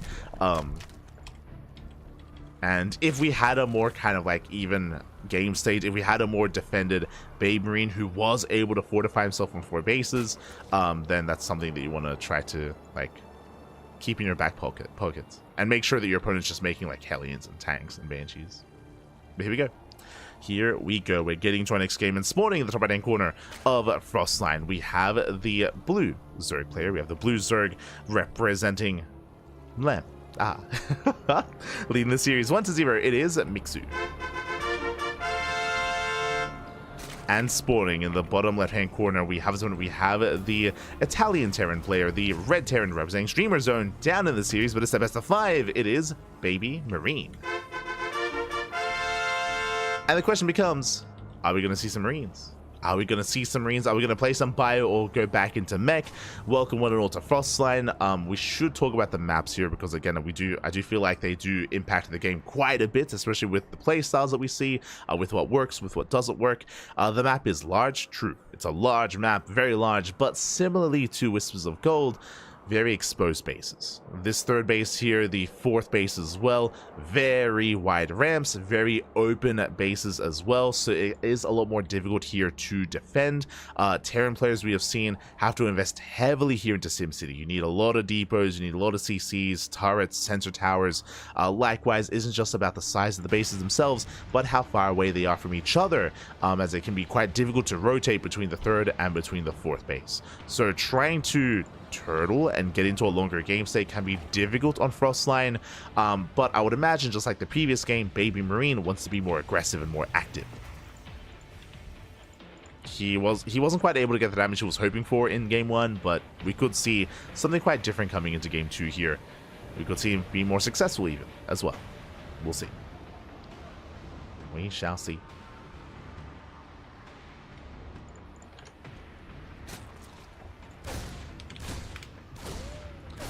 As Reaper dips in. Oh my god, almost gets surrounded.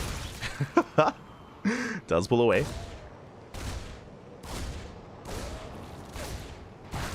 Gets a couple of lings. Not bad, 2 lings go down.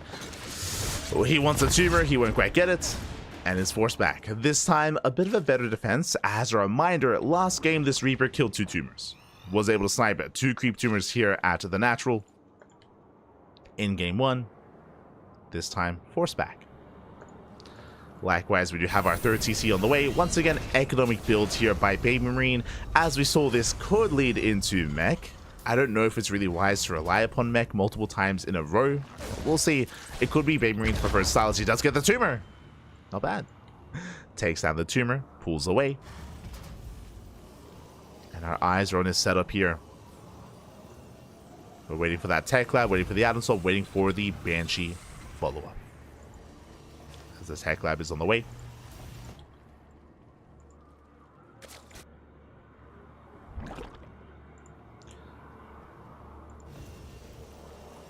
Behind this, just looking to secure ourselves. Third base is getting up and running. We're just going to be droning up and settling in. Now, similarly to the previous game, these Hellion dives have a lot of potential here on Frostline. So we could see BabyMarine just send it and dive in once again. I mean, it wasn't too bad of a move in the last game. And there's that add-on swap.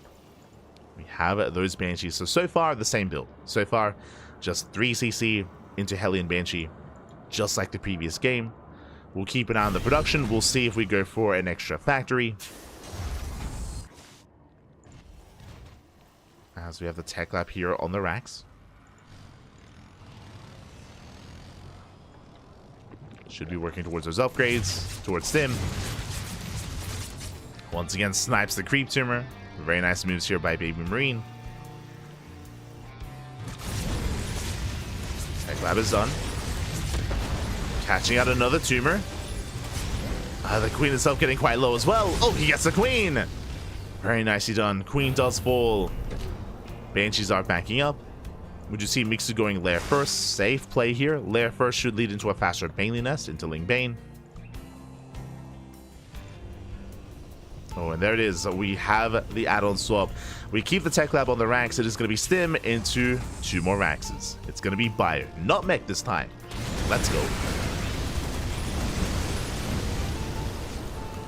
Not mech. Still diving in. Uh-oh, there's no wall. The wall's 1 second too late. Drone's going to be going down. And do we have any links? 0 links to defend. The drones are lining up. They're getting roasted. Oh my god. They do get roasted. This queen in position does hold the line. It gets knocked out of position though. Hellions, they flood into the main. They're still not done. 10 drone kills and counting. Ooh, getting up to 12. Getting up to 13, 14. Can we get up to 20? No shot. No shot. Okay, Lings are flooding in. Thankfully, 16 drone kills. 16 drones. That's 1 entire mineral line worth of workers.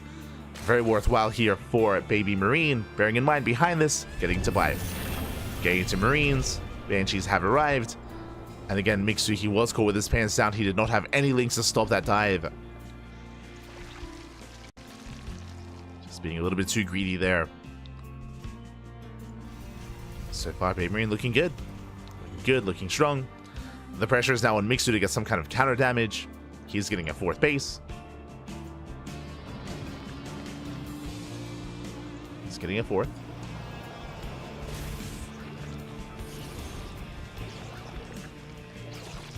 There's that Baleen Nest. Baleen Nest, the Lever Chamber, upgrades on the horizon.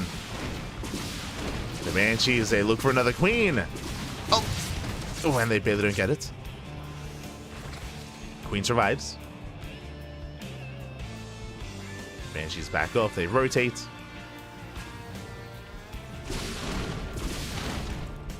Focusing on map control, clearing up all these tumors. And BabyMarine, he's just building up towards that next step. Now, the one downside here of losing all those Hellions is that you lose map control. Typically, you lose map control, but that's what the Banshees is doing here. They shut down almost every active tumor. Creep is receding. It's on Mixu here to rebuild. So he's trying to maintain the center of the map. BabyMarine taking extra gases. This tells us that BabyMarine, he's not going for a 3-base all-in. He's taking extra gases, a 2nd factory, and of course a 4th TC. So he's building up towards a 4th base. As he moves out, Mixu getting ready to move in. A ling run by set up here for Mixu. Banshee does spot. The reinforcements back at home. BabyMarine, he holds. He does hold, he does defend, losing 1 SCV. At the same time, trying to catch out these queens. And Bailing speed is not done. Bailing's gonna roll in. Oh, they crash into the tank. Not the best trades. Nice target firing out of BabyMarine, not bad. Targets down 3 extra Bailings. And they can just keep trading. Mixu, I'm not so sure we should be out here. Bailings are targeted. Link's gonna be falling as well. Much more efficient trade here by the Terran. And Mixu is in trouble. He does plummet in supply. Banshee catching out queens. And BabyMarine, he just keeps pushing. He just keeps moving in. 0 Bailings already. Likewise, though, there isn't that much here on the ground. Mixu, he does hold. Mixu, he holds on. He's taking a lot of hits, taking a lot of damage. No detection. Oh no! No detection. Gets another queen. And another. 2 more queens and a drone. BabyMarine, he's reinforced. He's moving out once again. And Mixu is in trouble. 1-1 is done. Once again, Mixu getting ready for another ling run by. What about the main defense? That is a lot of Bailings. Lings that hit the expansion. They force a lift. Mixu, he gets supply blocked. Losing more queens. Oh god. Does get a Banshee. The reinforcements back at home. BabyMarine, he bleeds out a couple of SCVs, but the Wire Army, it's going to take down the 4th. Expansion falls. Mixu's trying to collapse on this army. There's not enough support for the Bailings though. Yeah, hot pick up. And he will clean up these veins. Bailings don't trade well. As BabyMarine, he's getting ahead. He's pulling ahead here. He's got the economy, he's got the supply, he's got the army. Has yet to begin 2-2. He does have an armory. But has yet to begin his upgrades. So Mixu, he will have 2-2 over his opponent. But will that matter? Mixu once again fighting off a creep. He will get the tanks. Both tanks are going to be... Oh, no, he doesn't get it. Doesn't get the final tank. GG gets called. At the same time, BabyMarine moving out on the right-hand side, and BabyMarine will tie up the series at 1-1. GG. GG, well played.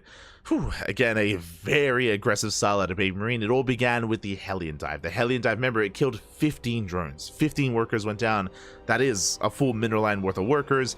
Likewise, it wasn't just that. The Banshees, well, what I found most interesting is that the Banshees, they weren't being used to harass. If you remember, they weren't going into mineral lines that weren't killing drones. They were denying creep. The downside, the deficit or what you lack when you throw away all your Hellions is you lose map control, because now you have no Hellions to fight the queens, to delay the creep, to clear up some tumors, and to maintain map control. So as they were gone, I assumed that, okay, well, at least the Zerg player, at least Mixu, can start to spread all of his creep and take all of his bases. But the Banshees were doing an amazing job at just denying all of that, at maintaining their position, at making sure that BabyMarine, he was safe and sound back at home, and was able to build up towards that follow-up, towards that push. And because of the Banshees, there was barely any creep that we could really work with. Mixu, likewise, also took some really rough fights off of creep as well. He did look a little bit desperate to try to kill those tanks multiple times, whether it came to the first push on the south, and of course the later push as well. And after those rough fights, GG well played. BabyMarine, he does overwhelm. And that leads us into game number 3. Let's go. Leads us into game 3. Going to be loading into ley lines. Here we go.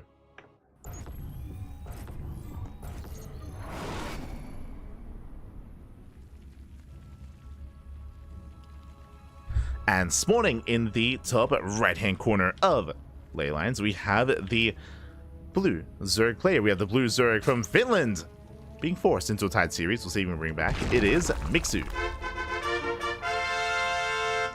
And spawning in the bottom left-hand corner, we have his opponents. We have the Italian Terran player, the red Terran. Ooh. Representing Streamer Zone, it is BabyMarine. Here we go. Whew. Oh boy. Okay, so we've seen quite a lot out of our Terran player here. Remember, in game 1, mech. In game 1, we had battle mech, very committed battle mech as well. Game 2, we got to experience a more standard bio composition as well. Bearing in mind that BabyMarine, he wasn't all in. Like, he wasn't all in. He was being very assertive with his pushes, that is true. But remember, he had a 4th base behind it. He had gases at his 3rd. He had a 2nd factory finishing up as well. He had the armory for 2-2. Like, he was, working on those later stages of the game. He was just able to pull Mixu apart. And we'll see how he approaches Mixu on ley lines. Likewise, we'll see if Mixu can keep up. Time and time again here, we've seen BabyMarine wreak havoc with those Hellion dives. It happened both, not just in game 2, in game 1 as well, where BabyMarine, he was able to get a plethora of drone kills early on by those Hellions. So Mixu, we gotta play it safe. We gotta be careful here as we get into game 3.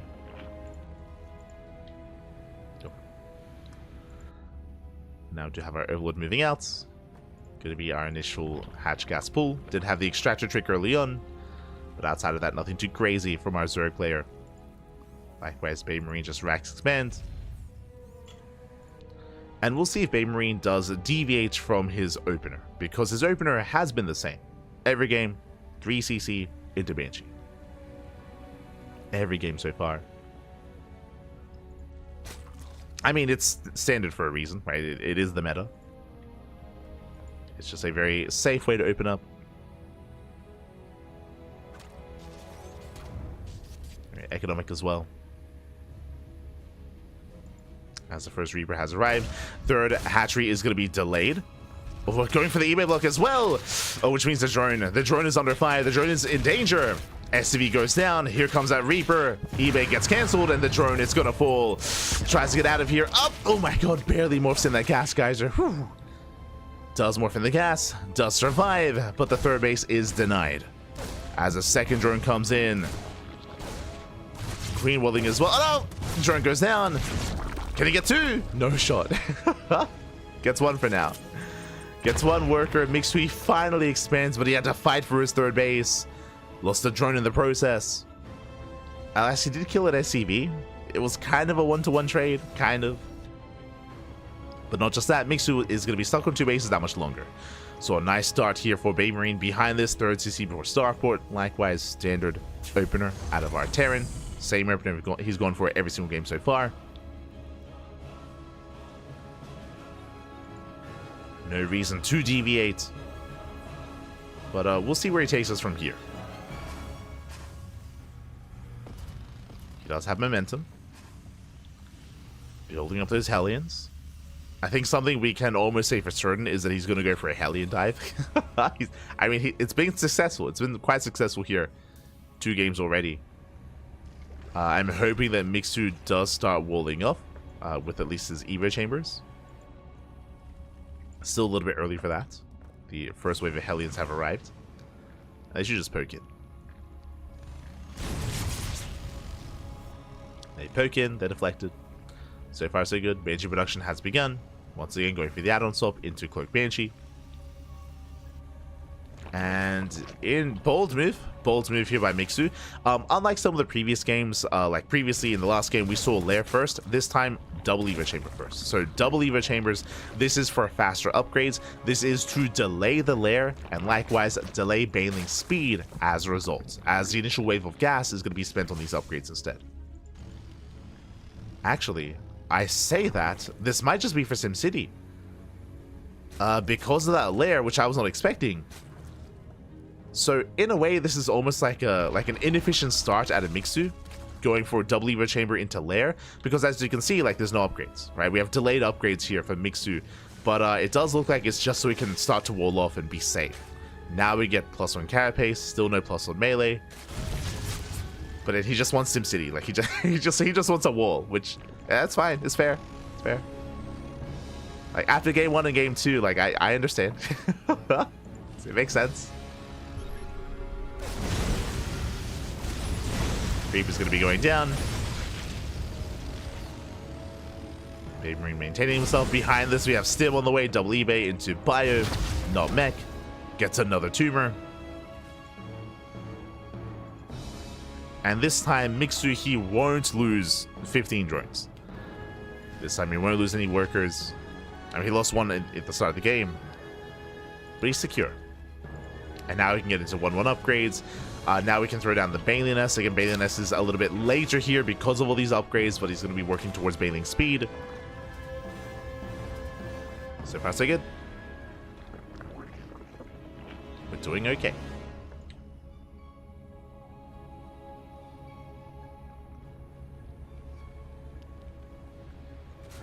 Well, speaking of SimCity, there we go. Evo Chamber gets thrown down. Hellions are deflected. Banshees, they hit the 4th. And the Queens are not too far away. They can respond. And they can and will respond. Mixu will hold. Oh! Killing one of the Banshees. Very nice pick off. One Banshee does go down. Meanwhile, do you see what I see? That is a very fast infestation pit. Interesting. We're headed towards what looks to be almost a 7-minute lair timing. If so, are we going Ling Bane into Ultra? I mean, we have seen that work wonders here on ley lines. The bases aren't necessarily the most secure bases, so rushing into Ultras can work. Until then, though, BabyMarine, he's moving out. He does move out. Wants to deny the 4th.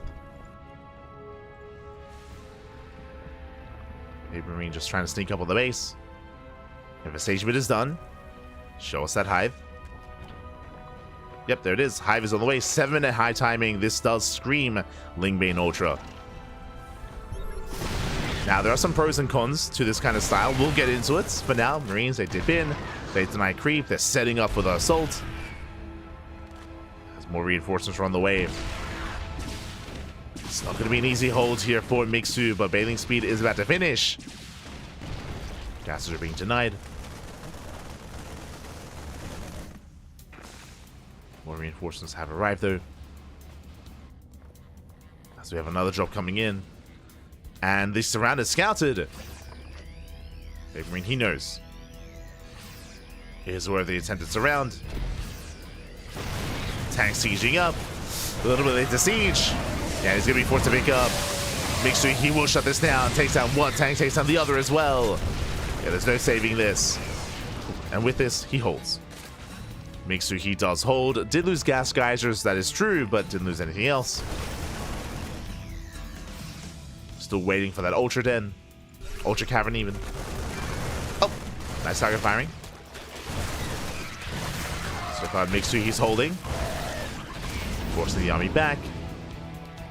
Hive is now done. So Mixu's spreading creep. Adrenal has started. And there it is. As we mentioned, there's that Ultra Cavern. Again, the 7-minute Hive did scream it. And when it comes to this style here from Mixu, the downside of this, as you can imagine, is the anti-air. There's no Spire, there's no Hydras, there's nothing that can shoot up. So drop play can be difficult to keep up with. And that's what the Vipers are for. So the only real consistent anti-air that's going to be here are the Queens and Power Bombs. Power Bombs with these Vipers. Likewise, the army is also very fragile. It's very vulnerable to Widow Mines, but there are no mines here for the Zerg or for the Terran. Li Ming crashes in, shuts down the Bio, takes down the tank. As Widow Mine production has begun, we have drilling claws on the way, but is it too late? Denies the expansion. At the same time, here comes Ling Bane, going for the bases, going for the mineral line. The SCVs, up. Oh my god. Tries to pull away. Alas, 16 SCVs going down. Cripples the economy. There's nothing left here. 20 SCVs going down. He's still not done. BabyMarine getting desperate. Goes for a big counterattack. Will take down the expansion. Comes in from both sides. Hatchery goes down. Not bad. Takes down a base, but he needs more. This does need more damage. Mix is still in a 4-base economy. And BabyMarine down to 51 SCVs. Power Bombs getting some damage done. Medevacs get low.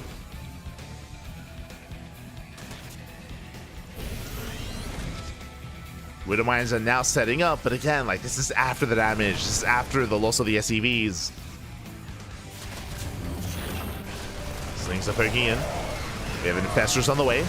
Oh, the light shots! Oh my god, massive connections!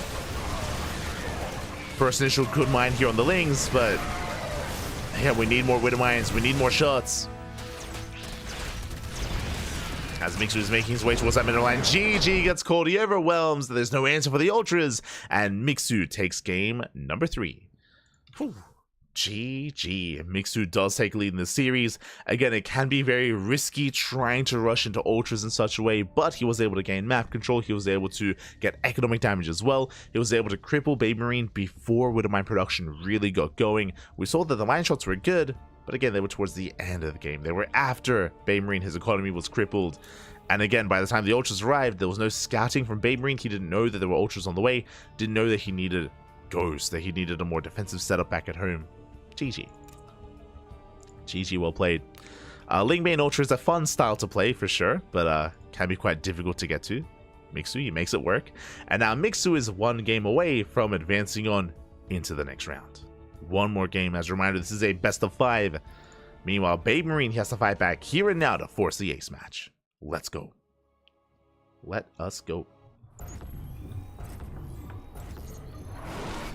Spawning in the top right hand corner of Amygdala, we have the Finnish Zerg player, the Blue Zerg, who leading the series 2-1, 1 game away from advancing on into the next round. It is Mixu.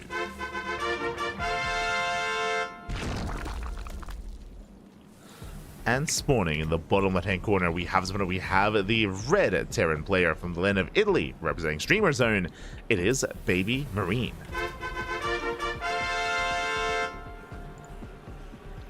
We go. Whew. Again, BabyMarine, he is going to be up against the wall here. 1 more loss and the series is over. But welcome one and all to Amygdala. Amygdala, one of the larger maps in the map pool. Very defendable maps as well. We have seen some forms of aggression here, especially if we expand towards the opponent and if we go for like an 8 racks or something like that. But outside of that, we should be seeing some longer game states. I'll be honest though, we haven't really seen too many ZVTs on Amygdala.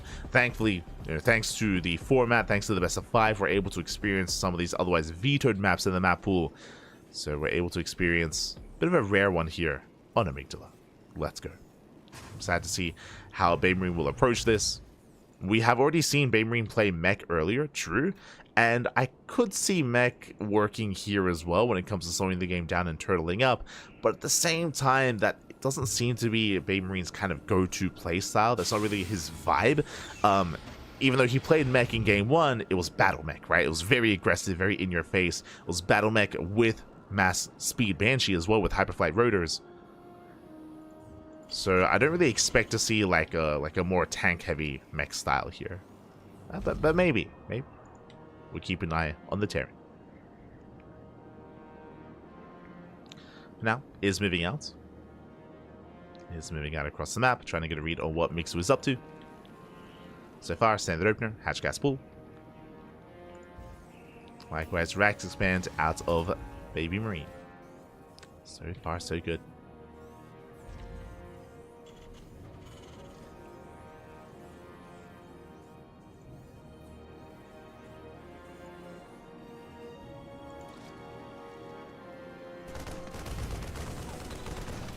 As the Overlord dips in, it's going to be zoned away. Reaper likewise poking forward, and the dance has begun. BabyMarine, he is looking for a drone. He shouldn't find one. We have extra lings on the way from Mixu. Oh my god, he wants... Oh no! Doesn't quite get the tumor. The Reaper gets shut down, and we have more lings on the way. It's going to be 9 in total here. And Mixu is moving out. He's moving out across the map. Marine's massing up back at home. Mixu, is he going to commit? We're going to have 14 lings. Oh, he gets a, oh god, he gets supply blocked. Brutal supply block here for Mixu. Regardless, is committed. Is moving out, waiting for ling speed. As ling speed is finishing up in a couple of seconds. Meanwhile, BabyMarine going for a 3cc setup, 3rd into starport, economic opener. It's what he's gone for every game so far in the series.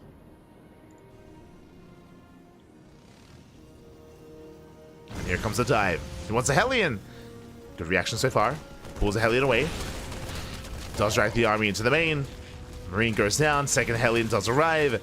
And so far, 2 SCVs going down. Decent damage. Getting a couple of SCVs. Hellions, they should clean up here in the main. Their command center is gonna not be delayed. Whew, just in time. Does finish.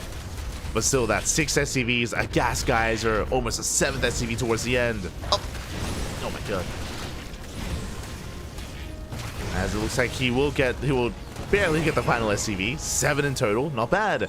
7 SCVs for how many? For 14 lings. I would say a better trade for Mixu. Did get supply block, he will slow down a little bit, but for the most part, a better trade. And behind this, we're droning. Behind this, we're droning up. Now, what I'm most concerned by here is that he is going to trigger a counterattack. Hellions are building up. This time, no add-on swap. There's no tech lab here for the add-on swap. We have a Liberator on the way instead. So it's going to be Hellion Lib Harass here from BabyMarine. And this should lead into faster stim. Because the stim isn't spending any time on the starport, that means that because the tech lab isn't spending any time on the starport, we can start stim earlier than normal. Can start building up. Yeah, there it is. Stim is on the way. Stim is on the way. BabyMarine's being active. He has to get some kind of counter damage. The pressure is on.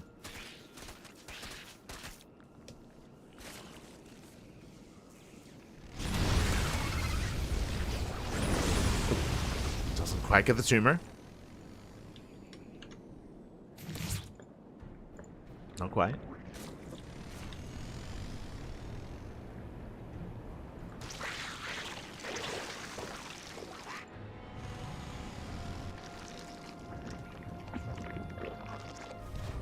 We have more Maxes on the way.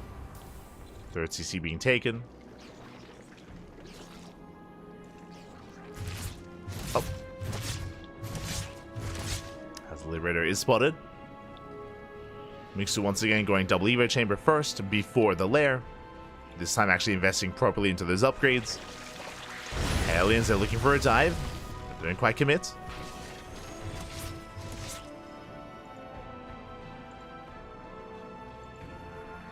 Mining is going to be denied. BabyMarine's still not quite finding the damage he's looking for. It's forced back. And is going to buy it. Of course, with that faster stim is going into mass marine production. 3rd TC on the way. Now on location.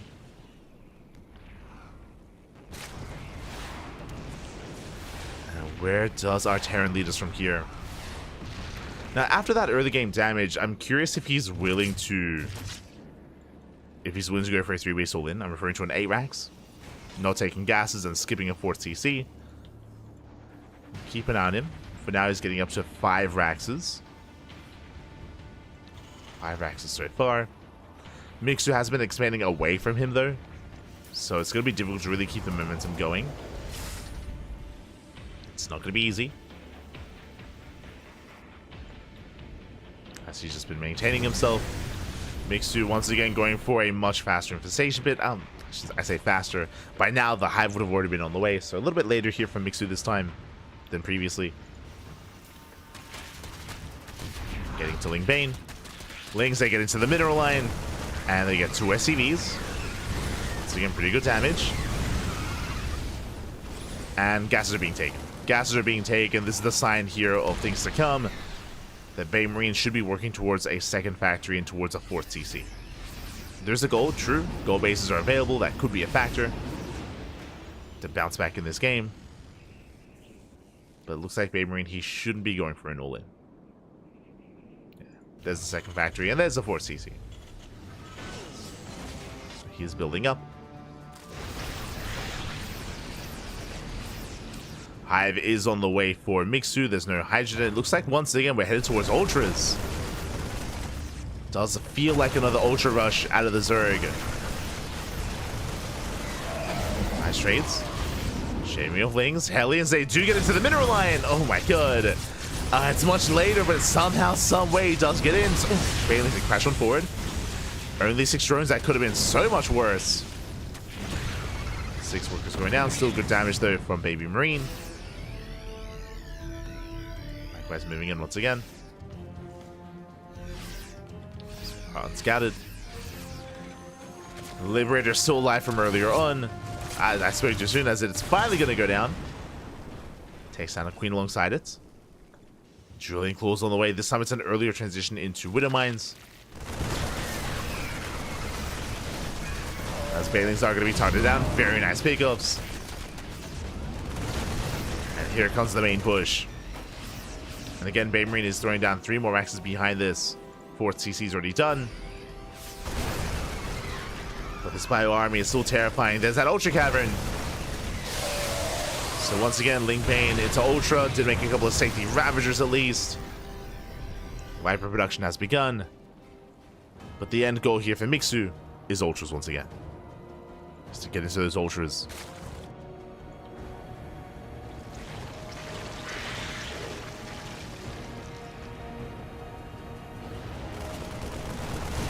This main army's gonna, oh no! Main army's gonna be clashing. He stems away. Whew, just in time. Oh my god, that could have been disastrous. Takes 1 Baleen to the face, just 1. The Marines, they survive. BabyMarine coming in with a push. Gets a Queen, gets 2. 2 Queens go down. Main army forced back. Oh, there's no room in the medivacs. The tanks are exposed. I guess unload. Otherwise, tries to unload, does save the tanks. Very clutch moves here out of BabyMarine. It's one of those things where unfortunately he had to kick out the Marines to save the tanks. Feels bad, man. As Marines are more expendable. We can get out, right? We can leave, right? No. There's no room for you. Not anymore. Get out. As roleplay does continue, gets into the main. Drone's going to be going down.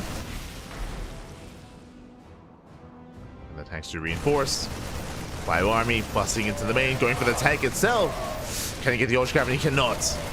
Oh, actually, it's going to be close. Oh, no shot. Oh my god, how much? 1 HP! The 1 HP Ultra Cavern.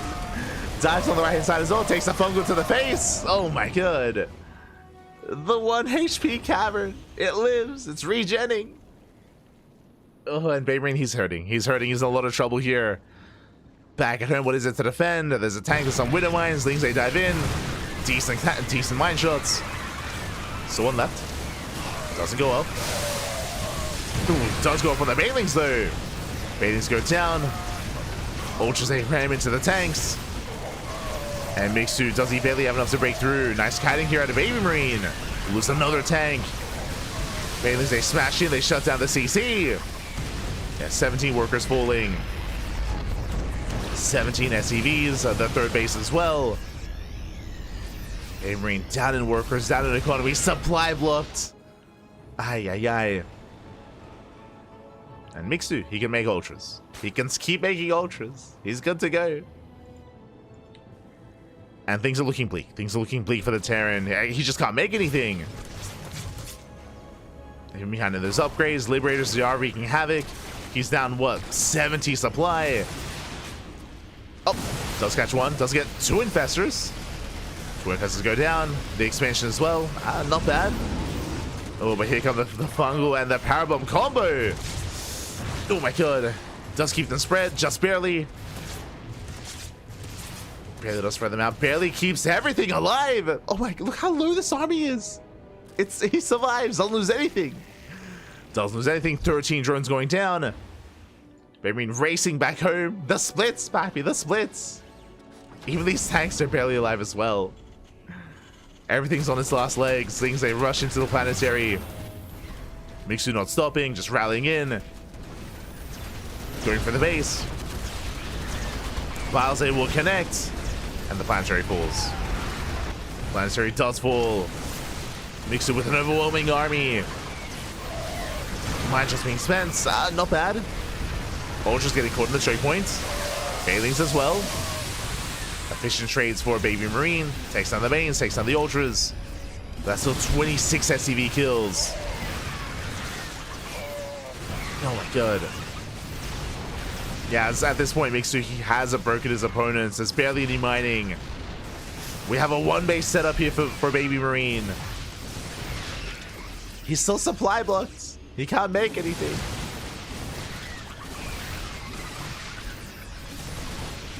And from here, Mixu just has to calm things down, consolidate his army, once again rotating over, make sure there is no expansion.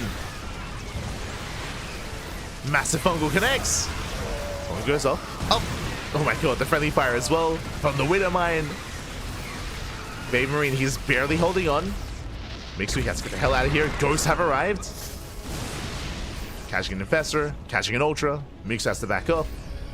The CCs, they live. They're on fire, but they should be able to land. And behind this, Mixu still just massing on more Ultras. Behind this, he has the gold. He has a gold base, he has a boosted economy, 87 workers. He's got 3-3, Adrenal is done, and he's got both Ultra upgrades. The one thing I would say here is having a Spire for some Corruptors, have some anti-air against these Liberators, assuming that the Queens aren't going to be able to handle them. They're fine. They shut down the Libs. But it's always good to have a transition into Broodlords if need be. As Mixu, he's looking very comfortable here. BabyMarine muling up. That's a lot of mules. He's maintaining an economy. But GG gets called. Yeah, we're running on Hopium at that point. And Mixu, he will take the series 3-1, advancing on to the next round. GG. Whew. GG, well played. Mixu does claim it. Does claim the series. Does advance on. Congratulations here. Whew, it was very tense, and BabyMarine, he had some good moments himself, of course, but alas, he barely wasn't quite able to snipe certain tech structures, certain buildings as well. Unlike some of these previous games, he wasn't quite able to get the economic advantage that he otherwise would have liked, getting to mineral lands, killing workers, and Mixu, he was able to shut down the army and able to embrace the mass ultra and the spellcasters as well. Let's go. GG, well played. Good moves there out of BabyMarine, and he had some really nice control, really nice micro, of course, but he was not able to sustain his economy. And with that, Mixu, he will advance on. My condolences to BabyMarine as he is knocked out of the tournament. And now we're getting ready for our final series of the night. Here we go. We are getting ready.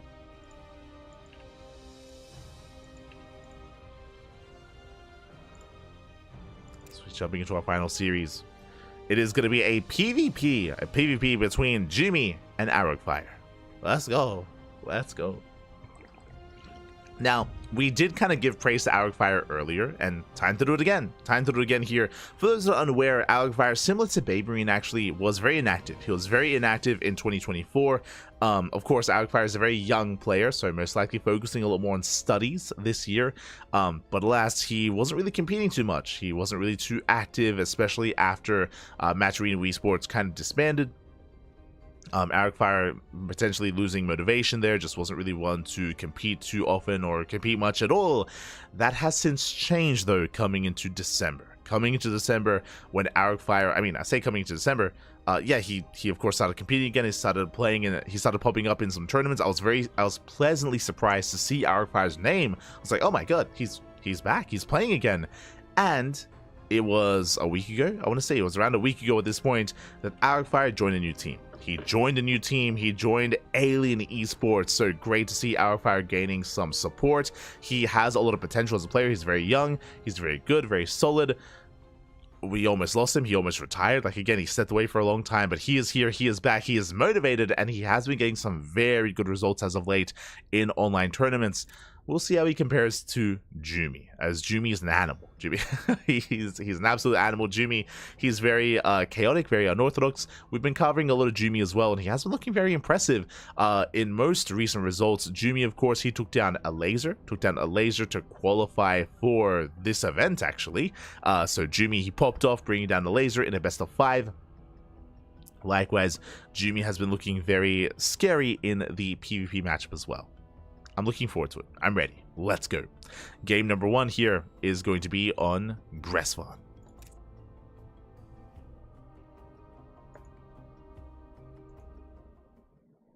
We go. No shot, mate. No shot. Spawning in the top left-hand corner, we have the German Protoss player. We have the German Protoss representing Streamer Zone. It is Jumy. And spawning in the bottom right-hand corner, we have the French Protoss player, the Blue Protoss, representing his new team, Alien Esports. It is Arcfire.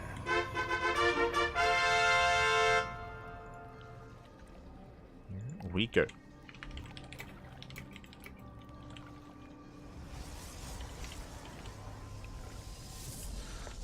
We go as our PvP is upon us, and welcome one and all to Gresvan. I feel a little bit robbed. If you recall, we actually tried to feature Gresvan in the Spirit vs. Art series, and we never really did. Like, the game ended before it really began, and it was over. It was over then and there. So now we're able to embrace it once again after quite some time. If you're curious, Gresvan, what is that? Oh, it was in the map pool like 2 years ago. What's going on? Well, we have an extended map pool. For OSC events, there is an extended map pool. Players, casters alike, community members, they all do vote on which maps to actually bring back and which maps to embrace here each season. So extra maps are added here to OSC events. This season, we have Gresvan, Romanticide, as well as Errorhome. So we have a TLMC map and 2 old ladder maps as well, which have been added to the map pool. So great to see them. It is a bit of a breath of fresh air, especially during the time when Blizzard or ESL, when the map pool wasn't really being updated too often. It's where OSC stepped in and kind of took things into their own hands, not necessarily featuring new maps, but just older maps to kind of freshen things up and to allow players to have a bit of a wider selection. And hey, it works. I mean, despite the vetoes, despite having all the ladder maps available, Jumy and Arcfire, they're playing on an old map. They chose to. You know, does it say something about the current map pool? Probably. that they're willing to play on Gresvan instead. But I'm here for it. Let's go. So we have Gresvan for game 1. Now when it comes to Gresvan, again, this was in the ladder map pool a couple of years ago. Not too long ago, but like I want to say like maybe 2 years ago at this point. Bordering on 3. Ooh, as Arcfire does come in with a probe scout, and oh my god, he barely will miss the fake proxy pylon. Arcfire with the scout, he knows that the pylon is not where it needs to be. Sorry, I should say, yeah, he is aware that the pylon is missing. The pylon is not where it should be. Alas, we know that it's just hidden here in the corner. It's a fake proxy pylon. As you can see, Arcfire, he's scouring the map towards the north and south with 2 hallucinations. and he will confirm the expansion. And this is a tell. He's like, okay, you're expanding. There is no committed proxy. Should be fine to expand ourselves. So our fire is settling in. We have our tech of choice going for a blink-based opener. Likewise, Jumy across the map going for a robo-based opener instead. Here we go. So it is going to be blink from one and immortal production from the other.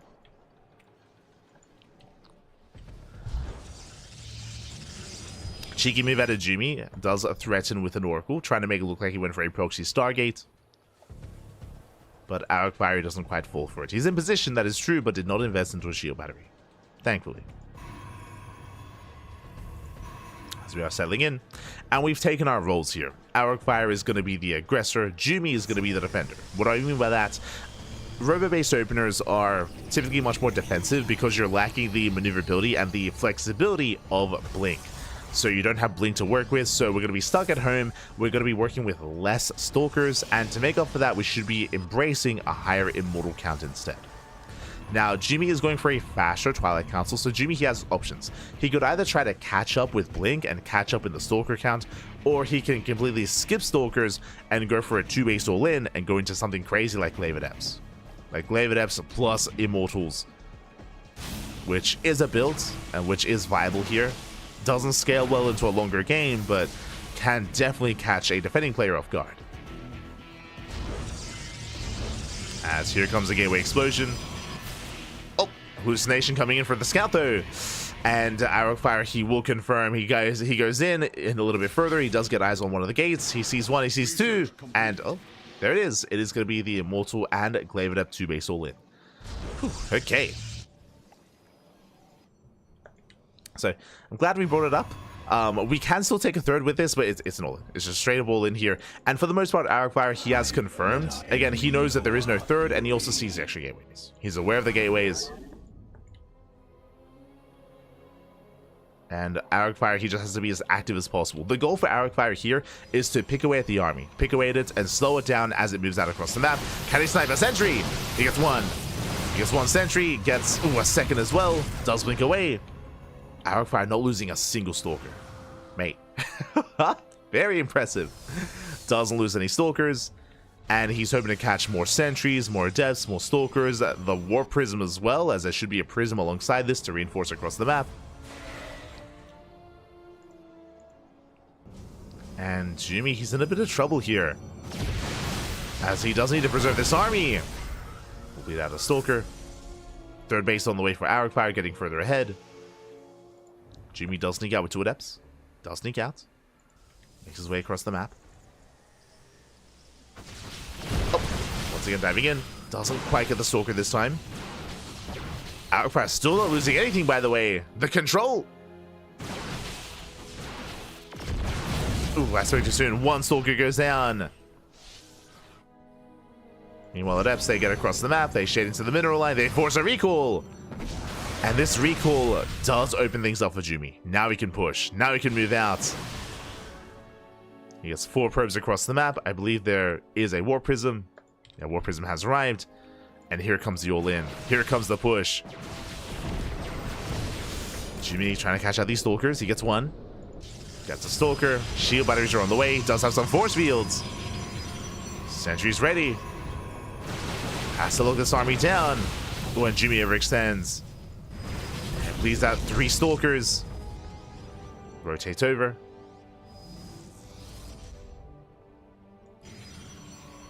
Rotates towards the 4th. Probes in position. Arrowfire keeping up.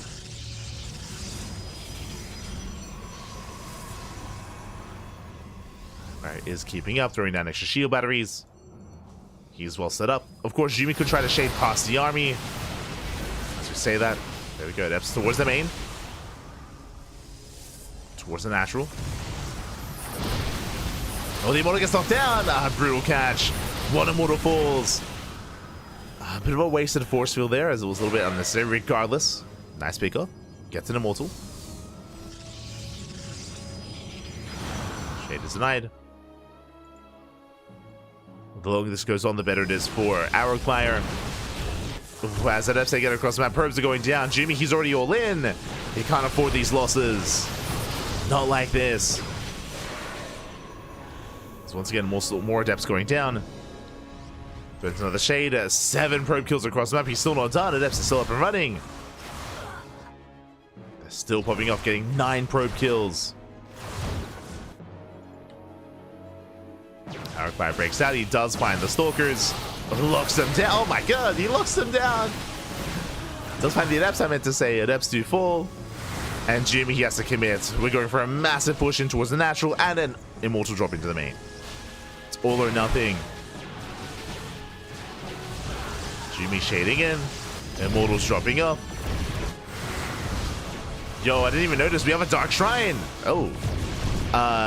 Is there any detection here for Arrowfire? Okay, there is. There are some observers. Forced to recall. Jumy does recall back home. Arrowfire recalling to the main. 27 probe kills though. And just like that, in one fell swoop with the Archon, so with the Immortal Harass, with the DT Harass, 30 probe kills, Jumy takes a worker lead. No shot. Jumy, he is ahead economically. He has a smaller army, and because of the 3 Nexus setup here, Arrowfire, he should be able to recover. Oh, we're still not done. The Invisible Man, he's crazy. 36 probe kills. And Jumy, he's still in this game. He can still pull this off. Uh-oh. Does hit the 3rd. Going for the Artosis Pylon. Threatens a shade. Pulls away for now. Does pull away. Prism is still trapped it behind the main. I'm still very much so concerned here for Arrowfire, as he's trying to keep up. Another probe falls. Again, in a head-on fight, I have to favor Arrowfire. 100%. Do favor him. But he's been stuck at home. Jumy is built up towards 4 Immortals. He dives in. Goes to dive. He gets 1. 1 Immortal goes down. Doesn't get the other. Ooh, the punish is real. Jumy's got the defender's advantage. Just off the NG overcharge. Force fields, they do force the Immortals back. Nice engage here by Arrowfire. Shuts down the Adepts. And the Immortals, they do nothing. They're stuck behind the wall. They cannot engage. At the same time, Immortals are dropping to the main. Adepts here towards the 3rd. Probes are going down. Arrowfire, he just wants to fight. He just wants to end the game. Oh my god, going for a massive warp in. Warping is denied just barely. Whew. Warping gets denied. Immortal's going to be going down. Brutal losses here for Jumy. Tries to recall. Won't be able to. Doesn't save the Immortal. Behind this, Arcfire now retaking that economic lead. He pulls back for the time being. But after sniping the War Prism and the Immortals, he should be confident. Should be confident to move out. Thankfully, he pulls away one of those observers. Let's pull one away.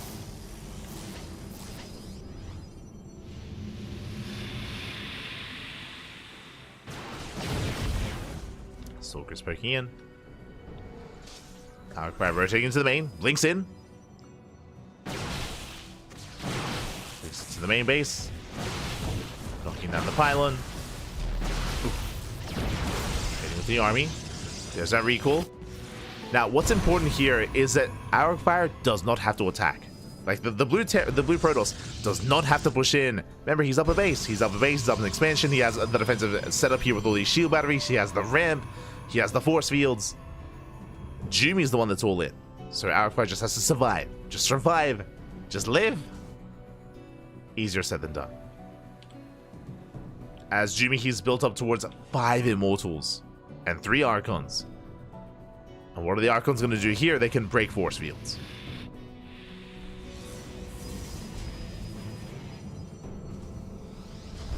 They can break force fields. Another Archon on the way. Does attempt to force field the army. Oh, almost gets an Archon. Jumy pulls back. Jeez, Arcfire throwing down more cannons, more shield batteries. The defensive setup here is insane. Jumy finally going to expand. It's a very late expansion. Very late third.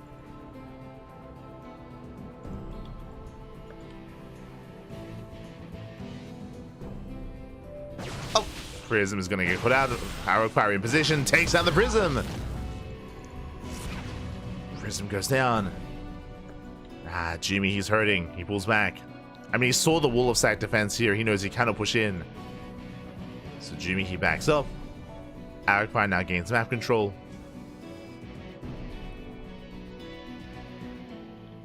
And I don't think, once again, I don't think Arrow has to move in. I think get a fourth. Get a fourth base. Take up into disruptors, ideally. Can he get there?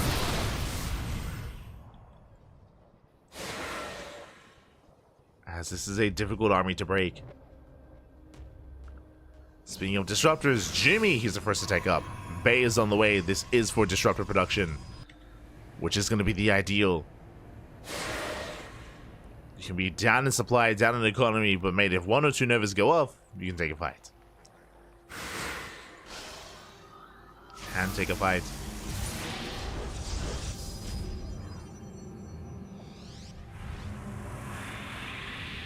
Arcfire warping in more Archons. Getting to a more Archon heavy composition.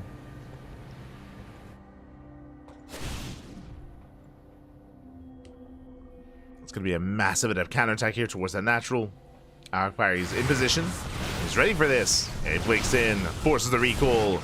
Arcfire likewise going for a dive, but pushing into this is not easy. Pulls away for now. Does pull back.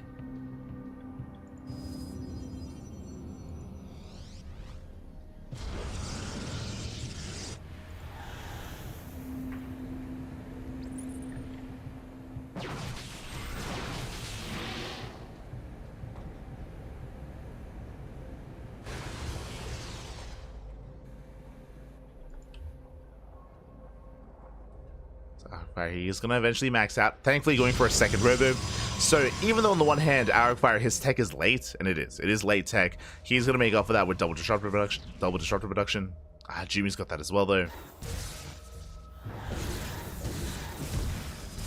Like, Arcfire's max, but he has to do something with his army. Dropping into the main. Disruptors in position on the high ground. And the longer this goes on, Jumy, he's slowly catching up. He's catching up in the supply. Hoping to flank the Prism. Oh! Isn't quite able to. Quite able to. Arcfire pokes in, never goes up. Ooh, brutal connection. Nova as well. And you can see Arcfire plummet in supply. He cannot break this. He didn't intend to though. He had to free up supply. Now replacing disruptors. And we're getting to the point where this is almost anyone's game. Jumy, he's recovering. Still behind. Jumy still, he takes down the Prism. Jumy's still behind. Jumy's still down almost 20 workers. True. He's down in workers. He's down in economy. He's down in bases. But the army is what's important here. It's a very high quality army. And again, Arcfire, he was late to take into disruptors himself, so the advantage that he once had, it's been diminished. It's a diminished advantage now for Arcfire.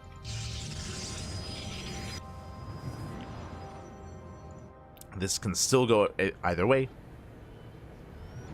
Still anyone's game.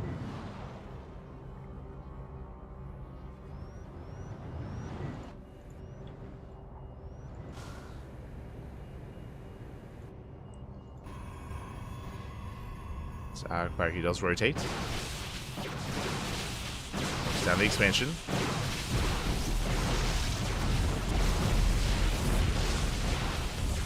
Down the expansions. Rama hit towards left hand side.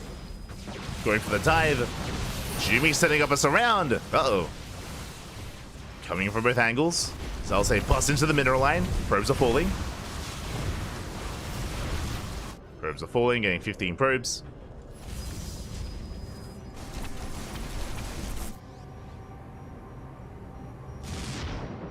Workers going down.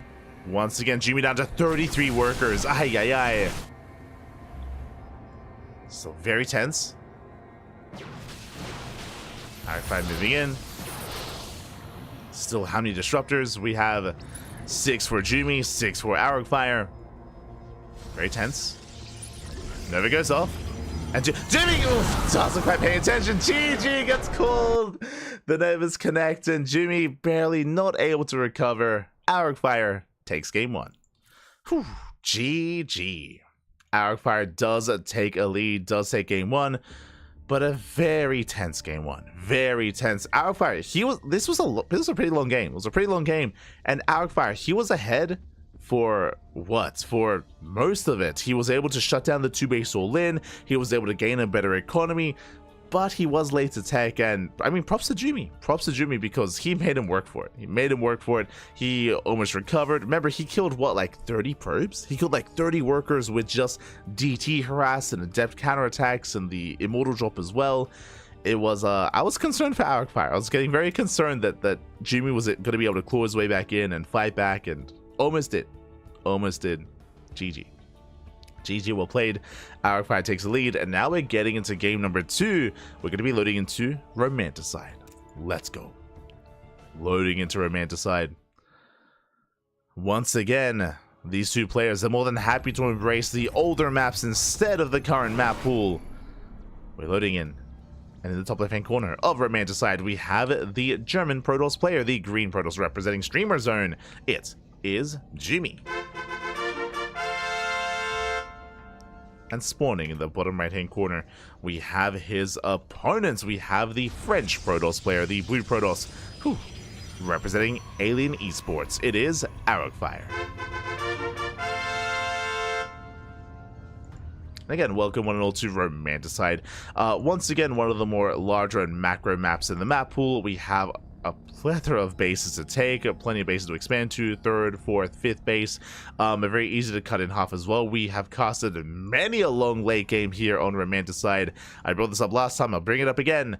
I remember being looked into a PVZ here a couple of years ago, back in 2021, when casting AZ Champs in the ESL studio. I was casting alongside Pilsky, who's a CSGO caster. And we were covering Risky versus, I believe it was Risky versus Zane. And we were locked into this game for like over an hour. It was over an hour just on Romanticide. And our food had arrived like 10 minutes in. And we're like, oh, it'll be fine, it'll be fine. I think we got like El Llanos or something. We got like some charcoal chicken. And Pig, he was the 3rd caster, and he was off for this series. So Pig, he was happily just eating away. He was he was eating all of our food, and we were locked into an hour game, with both Risky and Zane just staring each other down, just staring at each other, unironically. Oh no, it was a dark time. It was dark times. But yeah, we'll split map scenario, Sky Toss versus you know, Broodlords and Lurkers and Vipers and Infestors. Yeah, good times. Good times. What made it worse is that Risky was maxed. He was maxed out at 200 supply and he had a bank. Zane was at like 150, like 150 supply, was broke because the entire map was mined out. And Risky refused to push in because he didn't know. He didn't know that Zane was broke and couldn't actually make anything and couldn't actually max out himself. For a good like half an hour, Risky could have A moved and he just didn't know. So he was just like posturing. It was just like non-stop posturing and rotating and like getting like a cannon here and there. It was like walls of cannons and shield batteries, and it was like getting like a building here or there sort of thing. And that was the game for like half an hour. It was no. Dark times, man. Dark times. But we're back. We're back on Romanticide. Oh, no.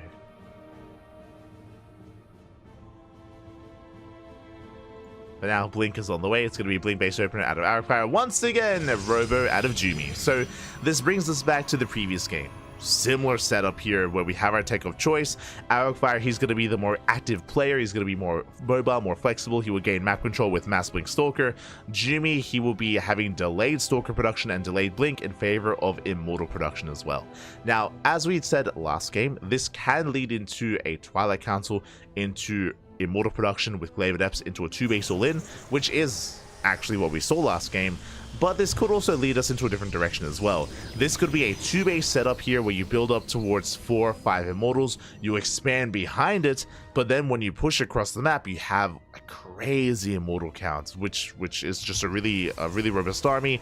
It serves as a backbone to your composition, and you can snowball out of control from there. Oh my god. As we're opening up with a War Prism. Interesting. Prism opener here to Jumy. This is a way to turn this more defensive build into something more aggressive, building up a lot of sentries, and this should be for Adept Harass.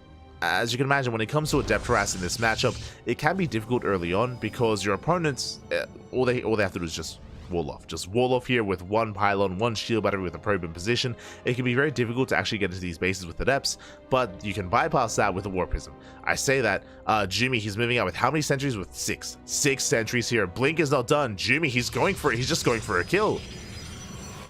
He's going for the kill at this point. Now, Force Fields can be insane in this kind of position because Blink is not done. So you can lock down an army and completely catch an opponent off guard. We have a fake Prism into the main. Arrowfire heals forced out of position. The army's moving in. And can he look down the army? So far, he does. Flush Micro, he pulls away those Stalkers. Ooh, we'll lose 1 though. Trades 1 for 1. Sentry's going to be going down. Shield batteries are within range.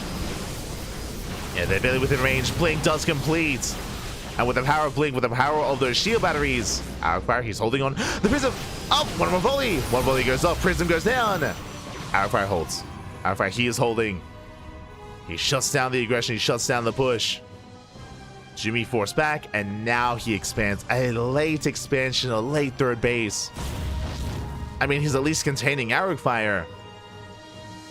But Jumy, he wanted more. He wanted to kill. Back at home, Immortal production has begun. 3rd base is on the way. We're going to have to take up into a Forge, into a Twilight Council. Jumy, he has some catching up to do. Now, thankfully, Arrowfire, he stayed on 2 bases that much longer. His own 3rd base is also late, but he has a Blink Stalkers, and he's pushing. His Mimian does try to catch an Immortal, but there's a shield battery. Yeah, there's a shield battery. Jumy holds. Jumy does hold. Arrowfire forced back.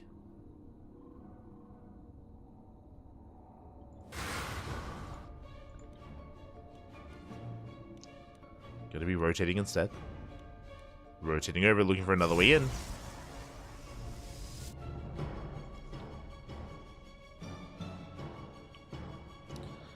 Let's see if he can catch Jumy. So far, Jumy, he's ready. He's got his real Immortal, he's got his fake Immortal. Will scare Arrowfire away. Oh! As he does snipe one of the sentries. Yeah, sentry and a Stalker.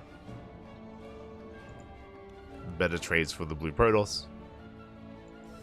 The Immortal count is building up over time. We are getting there. Arrowfire poking in. Getting ready for some Adept Harass. We have 2 Adepts towards the left. We have the main army on the right. So behind this, the Dark Shrine is on the way. I mean, again, Jumy is in an awkward position. DTs, they can help him recover. As the army's distracted, Adepts, they shade in. They get a probe. They get a probe, they shade into the main base. More probes going to be going down. And Arrowfire, he cannot break the main army, but he doesn't need to. He's killing probes. You got 6. 6 probes going down. Back at home, Arrowfire, he catches up in the probe counts. He's got his own robo. War Prism's on the way. Committing here to just purely Blink Stalker. +1 is almost done.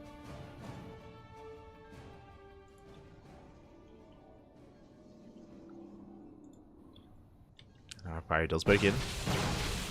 Takes down the shield battery.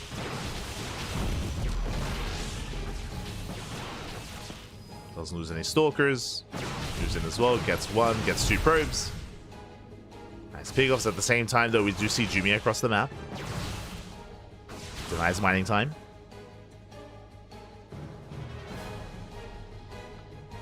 Does nice some mining. More adepts here towards the south. Getting three more probes. Oh! Getting four. Getting up to five, actually. That's he's still not done. Oh my god. Getting up to 5 probes.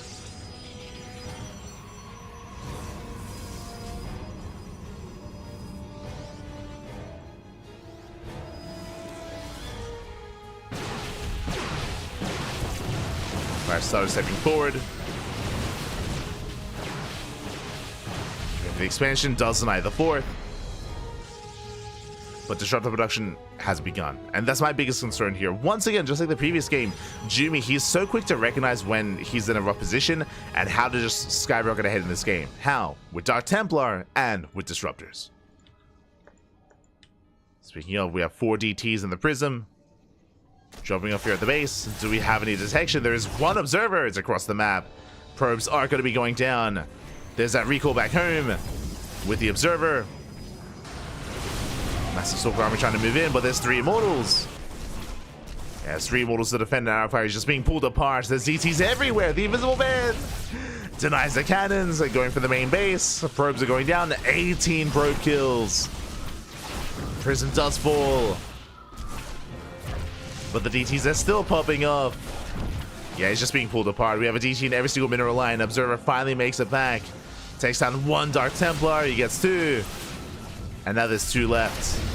And that's 30 kills. 30 probes going down. There's the recall saving the DTs. 4th base is denied. And Jumy, he can just back off from here. He doesn't have to keep going. He cripples Arrow Fire with 4 Dark Templar. And 2 of them made it back home as well.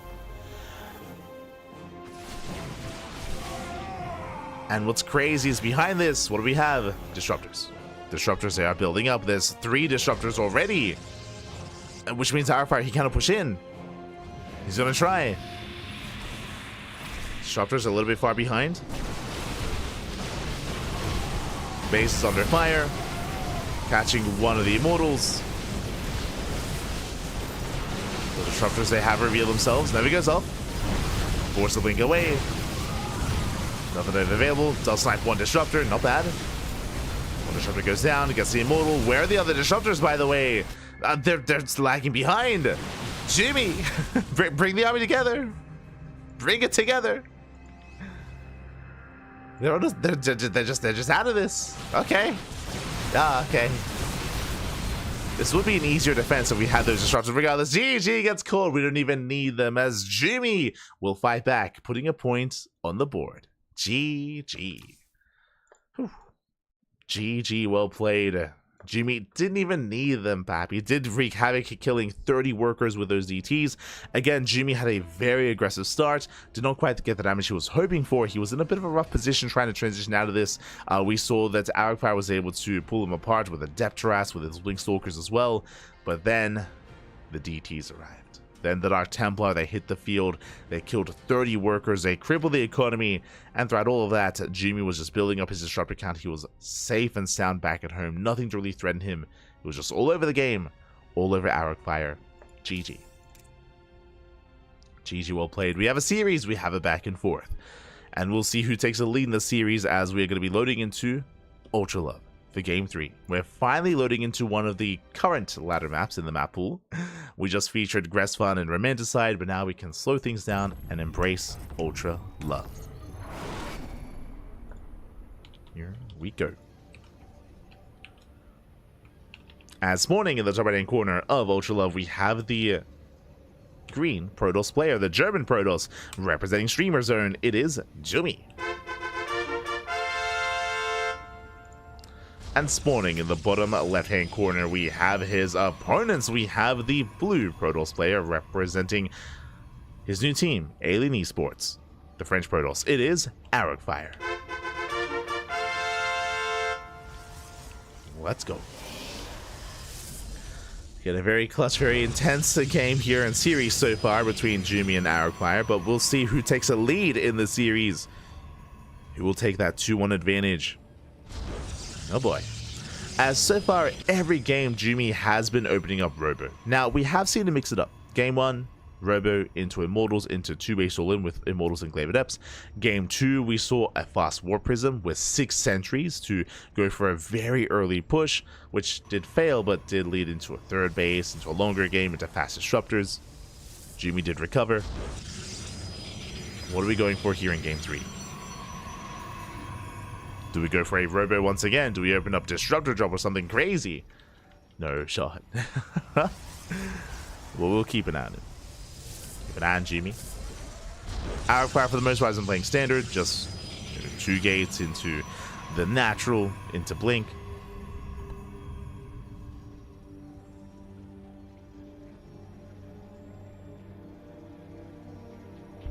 Players have yet to deviate. Oh, as Arrowfire, he will hide a pylon. Interesting. Pylon is going to be hidden. Jumy, he is aware that the pylon is missing. He knows the pylon is nowhere to be found. He can see him checking, scouting here towards the common Robo locations for Proxy Immortal. So it looks for a Robo. Second probe gets sent out, still looking for that proxy, a proxy that does somewhat exist, but it is more of a macro proxy here. It is a proxy Stargate. Now, the way this works here is that we're going for Oracle production, and the goal is to get some economic damage by killing probes, and then Arrowfire expands behind this. So this is not an all-in, this is not necessarily a cheese, it is a proxy designed to give Arrowfire an economic lead. Assuming he gets damage done. And Jumy, he is hella paranoid. He knows that the pylon is not at home. He's still looking. Doesn't want to get all in. Doesn't want to get caught out by a proxy Robo or proxy gateways. So Jumy is scouting. He has yet to confirm. Adepts are moving out. Arrowfire, he is the first to expand.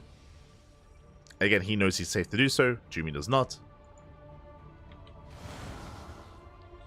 Adepts are spotted. And Jumy confirms that there is natural. He confirms the expansion. Now he knows he is safe to take his own. As he does waddle up the ramp. I mean, he has these stalkers. He has to make use of them. Proxy behind this. Jumy is going to commit. He's looking to commit here. And to reinforce across the map. Shield battery is going to be denied. Adepts, they threaten to shade, but they're walled off. And the Oracle's going in. Now as the Oracle dives into the main, Jumy, he's breaking down that front door. Goes to the pylon. Meanwhile, Oracle's wreaking havoc. Probes are falling. They're just trying to bust in. Likewise, knocking down that front door. Gonna be 6, 7 probe kills. Meanwhile, across the map, everything gets depowered. The production is depowered. What you see is what you get. What do we have to defend? We have 2 Adepts, a Stalker, and an Oracle, and that's not going to be enough. Or is it? Oh, forcing back the army. Gains control of the high ground. The reinforcements, they continue. They just keep warping in. And Arrowfire, I mean, he just canceled that pylon, which means Jumy, he can still break through. There's the anti overcharge. Hatchery under fire. Jumy, he wants that 1 force field. As Warp Gate is still not done for Arrowfire. And no shot, he's going to lose the natural. And natural's going to go down. Arrowfire gets across the map, but there are stalkers in position. Natural falls. And Arrowfire is going to be forced into a 1 base all in. He's throwing down 2 more gates. He's going 1 base, 4 gate blink. Boys are being pulled. There's the Guardian Shield. A lot of probes are going to be going down here. There's that recall. Does recall back home. Still building up his main army.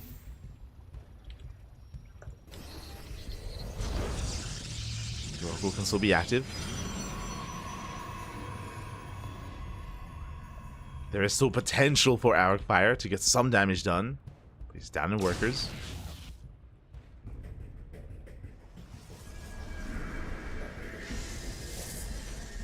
He's down.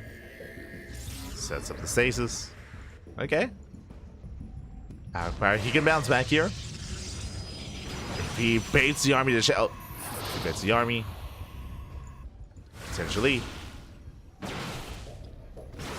Shades into the main. Gets some probes. There it is. 5 probes. Not bad. 6 probes even. 6 probes going down. Jumy does spot this with the observer. Worker counts are evening up. Jumy's still up in supply, as he's been mining more for longer. So he's been benefiting more from that greater economy. Again, Arcfire is still on 1 base. Just now finishing his own natural. Ay, ay, ay.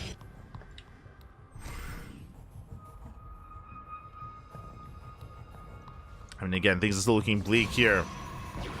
As FA shade in, they get another 4 probe kills. Barely not 5. Jumy's still warping in more adepts. This one pilot. Ah, no. He doesn't stop.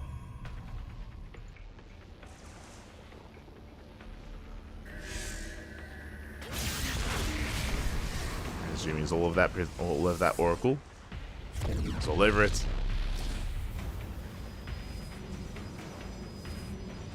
Likewise, you can see Jumy, he's waiting for the army to move out. He has the observer.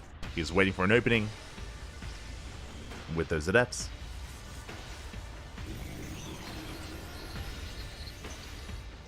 And there's that opening. Our fire moves out. The observer does confirm. And now the adepts move in. Adepts say move in. They're going to force the all in. Mining is denied. Our fire, he races back.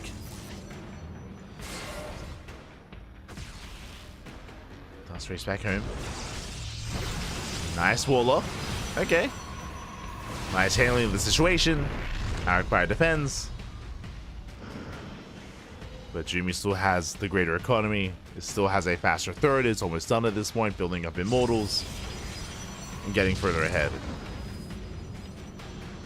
And Arcfire, he is all in.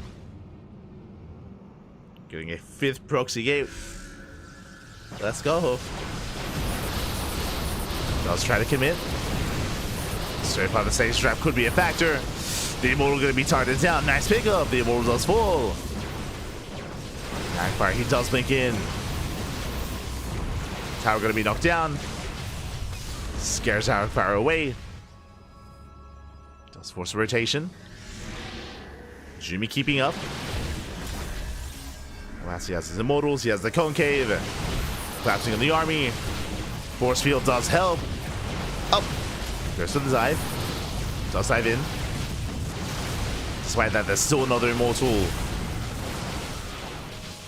And Arcfire has a lot of stalkers. Goes for another blink. Goes for another dive. He gets 1. He gets 2. He gets 3 stalkers. Ah, but there are more immortals. There are more immortals coming in. Oof. And it's just not going to happen. Arcfire, he's running out of steam. GG gets called. That's all he had left. And Jumy will take a 2-1 lead. Whew. GG. Jumy, he will take a lead here again. Just wreaking havoc with the harass, with the initial opener. I mean, there was potential for Arcfire, don't get me wrong, with the proxy Stargate. But remember, he went for the proxy Stargate into Oracle. But as he was attempting to harass, we saw Jumy just walk across the map. He just walked across. And if you missed out on the start of the game, how did it all begin? Jumy killed the natural. He killed Arcfire's natural base. It was insane damage at the start of the game, especially in a mirror match. And Arcfire, he just could not recover from that. He tried to. He did try to, and he was getting some damage done, but losing an entire base that early on in the game was just something that he could not quite recover from. I wasn't able to bring it back in the end. GG. GG, well played. Jumy takes a lead, and now Jumy, he is 1 game away from advancing on into the next round. The pressure is now on Arcfire. We're going to be loading into Frostline. Let's go. Let us go. As spawning in the top right hand corner of Frostline, we have the German Protoss player, the green Protoss representing Streamer Zone. Leading the series 2-1. One more game is all he needs. It is Jumy. And spawning in the bottom left-hand corner, we have his opponent. We have we have the French Protoss player, the blue Protoss for Alien Esports. It is Arog Fire.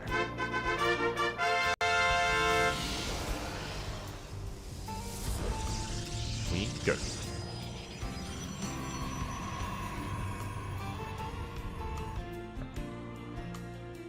Have the fire against the Jumy. Here we go. Now, Arog Fire, he was the first to deviate. If you recall, in the last game, he went for a proxy Stargate, which in the end wasn't worth it. Truthfully, it wasn't worth it in the end, considering what he had lost in the process. Jumy did punish Arog Fire very nicely with his Stalker moveout. And we'll see how we adjust coming into Game 4. So now, 2-gate opener. 2-gate opener out of Jumy, 2-gate opener out of Arog Fire.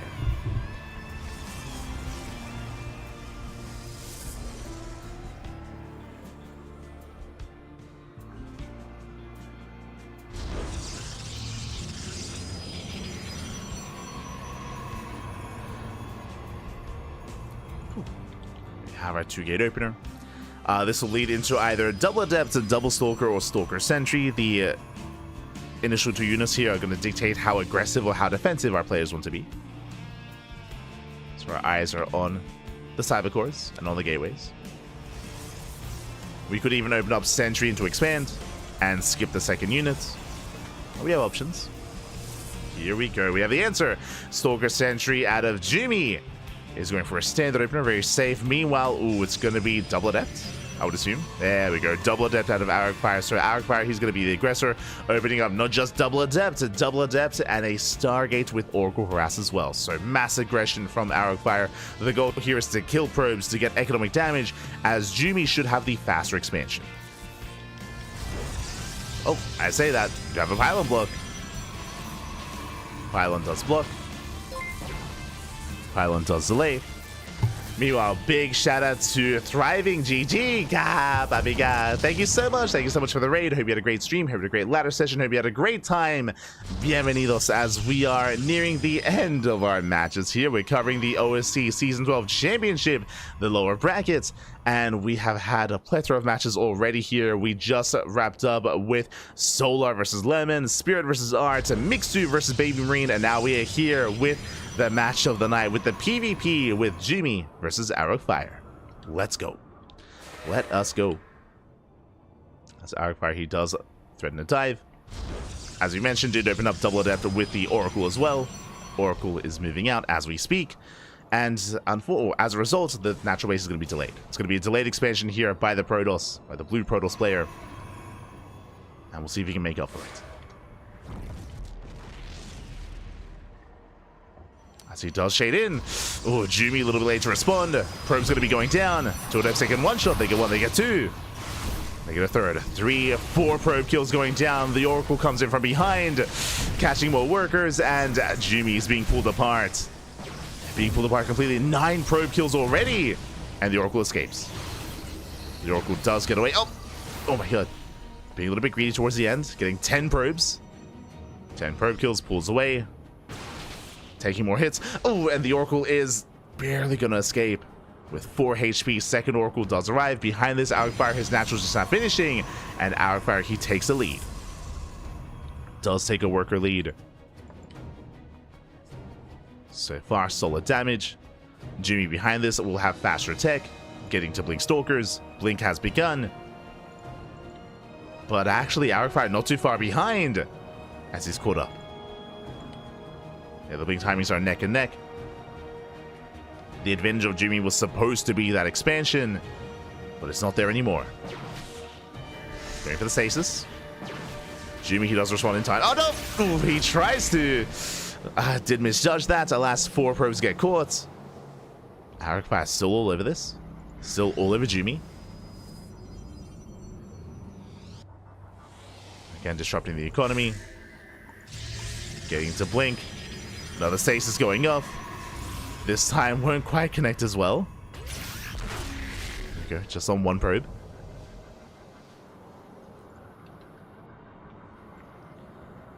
Jumy's trying to maintain himself, still down in workers. Getting to his own blink.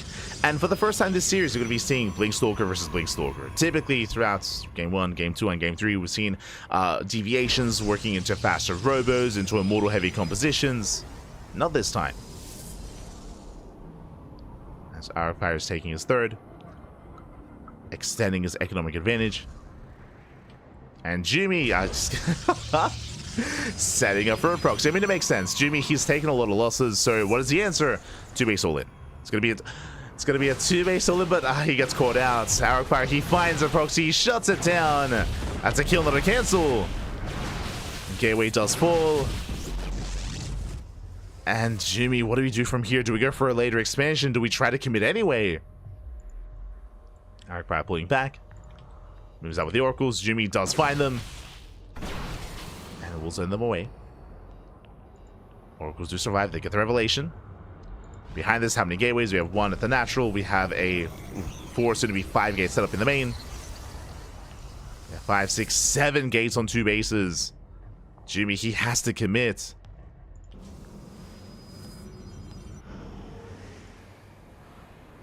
Arcfire's not skipping warp-ins.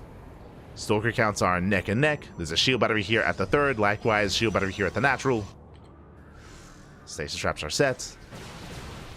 This is not going to be easy for Jumy. Likewise, he still has no proxy. He has no way to reinforce on the front lines. There's no robo, there's no warp prism. What you see is what you get. And the longer this goes on, the better it is for Arcfire.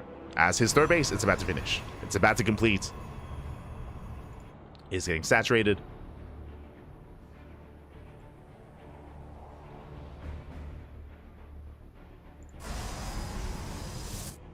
Is getting saturated. Jumy setting up a backup proxy, but this is just so delayed. It's so late. Oh no. So the best case scenario here for Jumy, I think, is Arcfire moves out. Is if he moves out across the map, if he gets caught with his pants down, if he's out of position, then maybe nice bait. Baits out the stasis. But last Arcfire, he's here. Catches another stalker. He gets 1. So good control of Jumy, he baits out both stasis traps. There's still 1 left. Does he know? Again, Arcfire trying to bait him in. Alas, the oracles, they get left idle. Both oracles go down. Nice catch. And Arcfire, he just commits. He does commit. Coming in for almost a surround. I mean, I say that. Can reinforce from behind. Blinking back. Does blink back. Boys are being pulled. Locking down the army. And this is the surround we were waiting for. And Jumy's running out of stalkers. He's running out. And these are losses that he can't afford. Being forced further back towards the proxy. There's no gateway. Slow warp-ins. And they get shut down. Arcfire, he will overwhelm. He shuts down the army. GG gets called. And we are going to the ace match. Arcfire ties up the series at 2-2. GG. We're going all the way to game 5. We're going all the way to the ace match. Whew. Oh my god. And again, this can still go either way. Again, Arcfire doing an amazing job when it came to harassing his adepts, his oracles. He got so much economic damage done. He got 10 probes in the main. And the Jumy, he was just torn apart. The stasis traps, that didn't help. There were stasis traps as well. Catching out 5 probes in total. And with that, Arcfire, he forced the all-in. He found the proxy. He shut it down. And now we enter the final game of the series. It all ends here. It all ends on Amygdala. As spawning in the bottom left-hand corner of Amygdala, we have the German Protoss player representing Streamer Zone. It is Jumy. And spawning in the top right-hand corner, we have as opponent, we have the French Protoss player, the Blue Protoss representing Alien Esports. It is Arcfire. Here we go.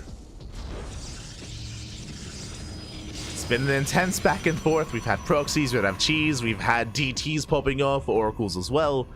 Had a little bit of everything. We've even had purification navas and mass disruptor versus disruptor. How does it all end?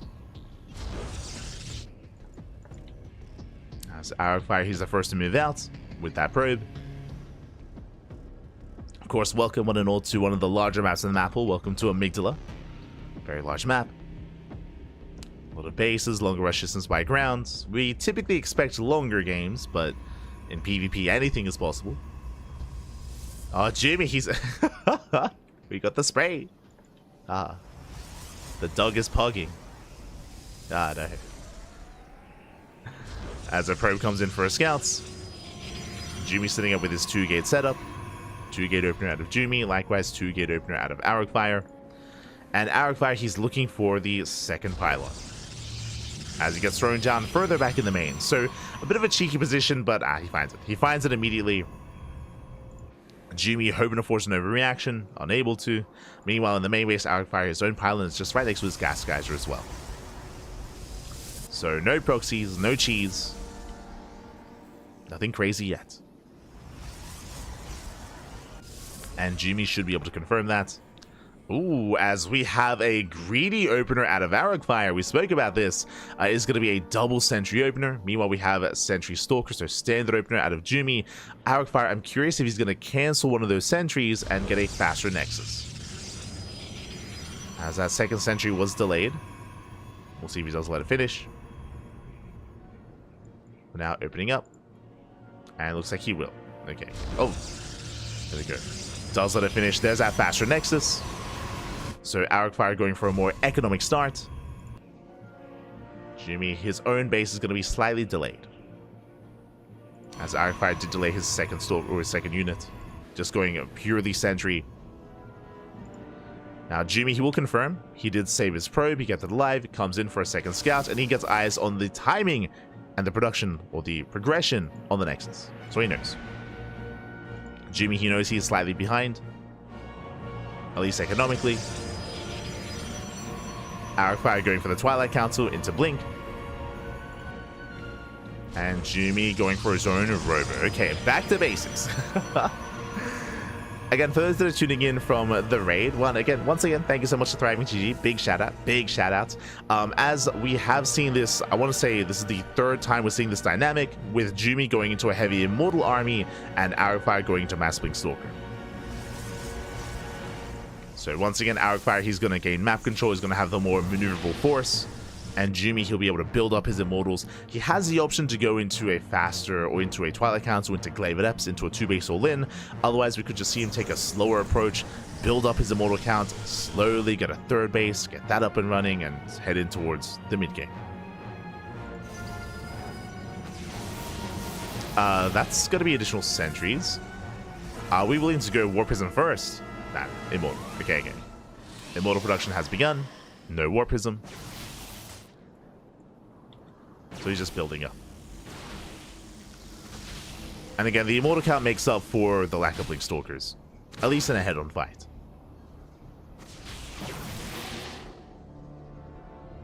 Now, the question becomes from here is, does Jumy turn this into a 2-base all-in, or does he expand? We'll keep an eye on his gateways, on his production. Meanwhile, Arrowfire throwing down extra gates himself. Getting up to 4 gateways. Very aggressive here. He's going for a 4-gate setup. Typically, we'd have less gateways and we'd be working towards our 3rd. Speaking of, finds a pylon, shuts it down. Jumy has his Onaga. He moves out towards the top side. Does move out. Model moves out as well. Arrowfire, he's going to have extra warp bands, and yep, he's setting up the proxy. Makes sense. I was assuming that Jumy was going to be the aggressor. He is moving out, that is true, but Arrowfire, he's committing that much harder. Brings him into the main, does distract Arrowfire. Acid is fake. Army gets spotted. And does Arrowfire go for the proxy? For now, just reinforcing with Adepts. Jumy is the first to expand. And Arrowfire, he throws down another gateway. Yeah, he's going all in. 2-base all in. He's getting ready for him to move out. The Observer does spot the army. As Arrowfire moves out, Jumy can move in. He can and he will. The army gets activated. He confirms with hallucination. And we should just wait for a base trade. we can commit. Who's the first to recall? Recall is going to be available. And if they shade in, probes are going down. Jumy hits the natural, and there's that recall. Army races back home. Stalkers, they have arrived. They can go for the Immortal. They lock it down. We have the counter recall, but the Immortal doesn't escape. Oh my god, barely does. Whew. Barely does get away. And up, say, shade into the main. Probes are falling. Now, what's important here is that Jumy's buying time. Jumy, the longer this goes on, the better it is for the green Protoss player, as he has a third. He's up a base, he's up an expansion, and he's going to be up in economy. And remember, Arcfire, he's all in. He's 2 base all in. He's moving out. The Observer does confirm. Jumy, he sees the army. He has yet to confirm the proxy, as it is a 5 gates, a 2 base all in. I believe that is a 6th gateway on the way. That's a lot of gates. That's a lot of gateways here for Arcfire. Jumy, he hallucinates half his... Let's go. He's got half his hallucinated army. He's got 3 very real Immortals. Nice force fields, slowing this down. The counter force fields though. Looking down the Stalkers, nice blink control. Arcfire not losing anything. Doesn't lose any Stalkers. Likewise picks off even more. So far the trades. Ooh, Arcfire, he's only lost Adepts. Adepts and Sentries, not a single Stalker has gone down. So far the blink control is solid. Rotates hallucinations, they run out. Uh-oh. Does he run out? Arcfire, he rotates. Triggers the shields. Dives in, he gets 1. Takes down 1, takes down 2. Now there's 1 left. The third Immortal, it's going to go down as well. And now what is it remaining? Shield batteries out of energy. Boys are being pulled. And Arcfire, he's done it. He has done it. He breaks on through. Resets the Stalker count. Goes for the Sentries. And there's nothing left. There's a handful of Zealots. There's a couple of Boys. There's a DT in the mix as well. Let's go, the DT. I mean, that helps kind of. The problem here is that there's just too much. There's too many Stalkers. Behind this, we should be getting detection. DT does arrive across the map. Probes are going down. The third base does fall. Ooh, that's a very late robo. Arcfire, he didn't notice. He did not notice those swipes.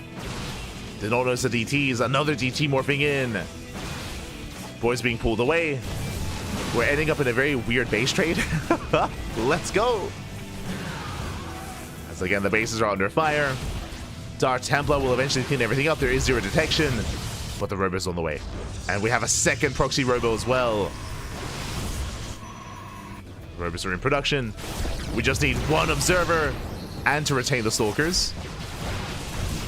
As Jumy's down to 12, 11, down to 10, losing every single probe.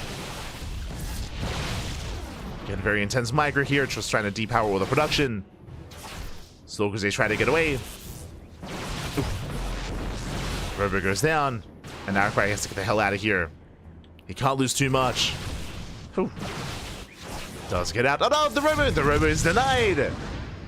The robo falls, but again, there's a proxy robo as well. Uh-oh, it gets found. Jumy, can he shut it down? The pylon, can he get it?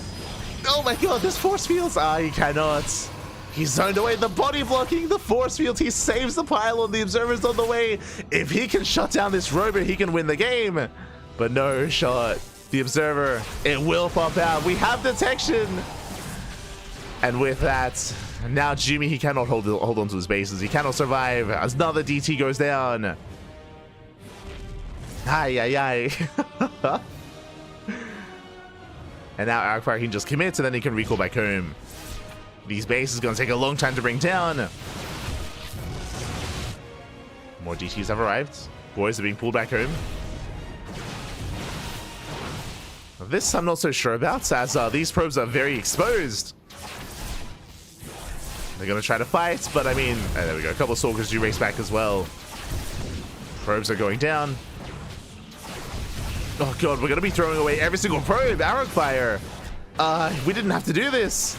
He loses all the workers. He can't afford another probe. But alas, across the he has detection. GG gets caught. Good luck in the next round. And Arcfire, he will take the series 3-2, advancing on in OSC Season 12 Championship. GG.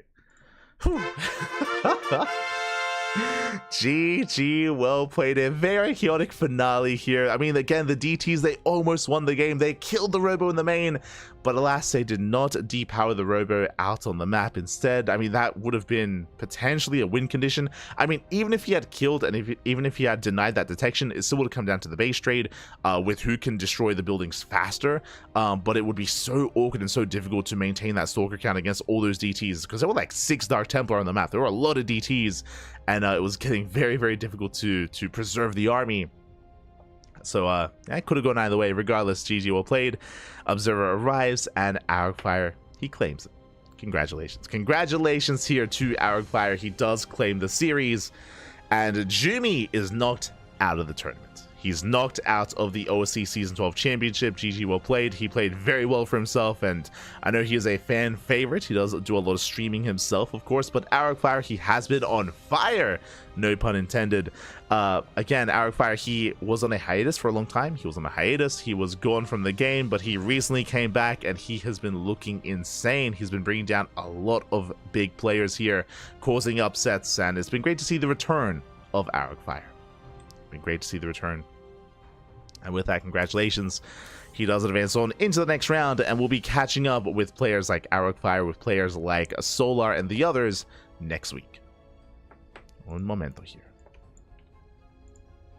Un momento. There we go, as we switch our scenes over and catch up on our matches.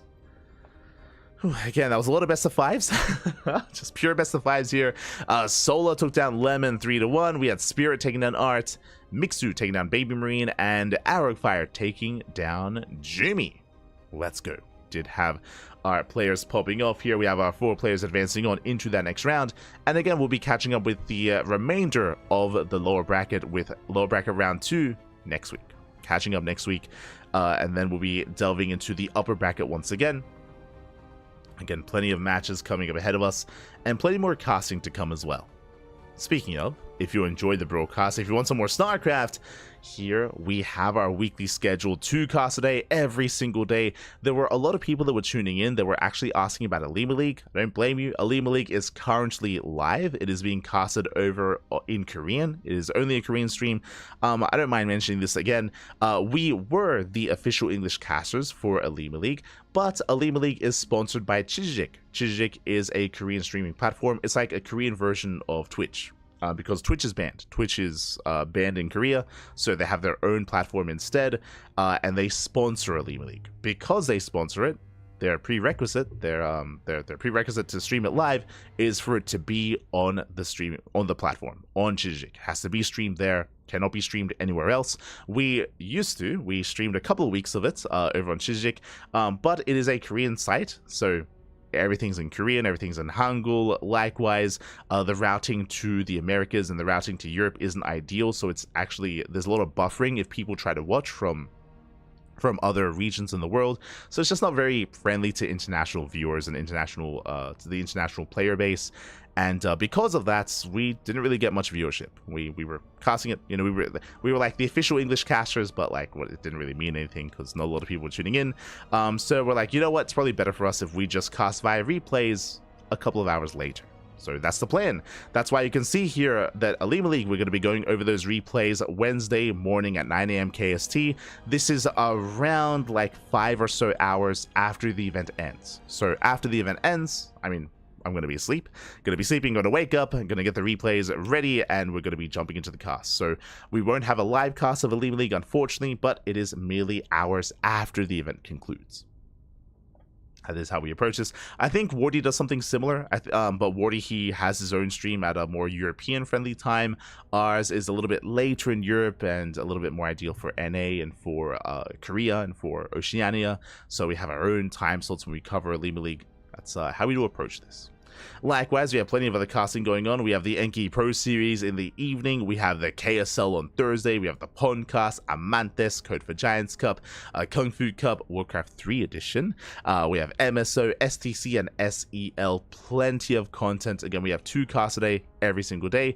I mean, kind of 3 casts a day on Saturday and 1 on Sunday. You know, all up for it over the weekend. You know, we make up for it. But plenty of content, plenty of casting. If you enjoy the casting, if you want some more StarCraft action, we cast more than any other channel out there, more than Wardy, more than Steadfast, more than anyone else. The content is there, the quantity is there.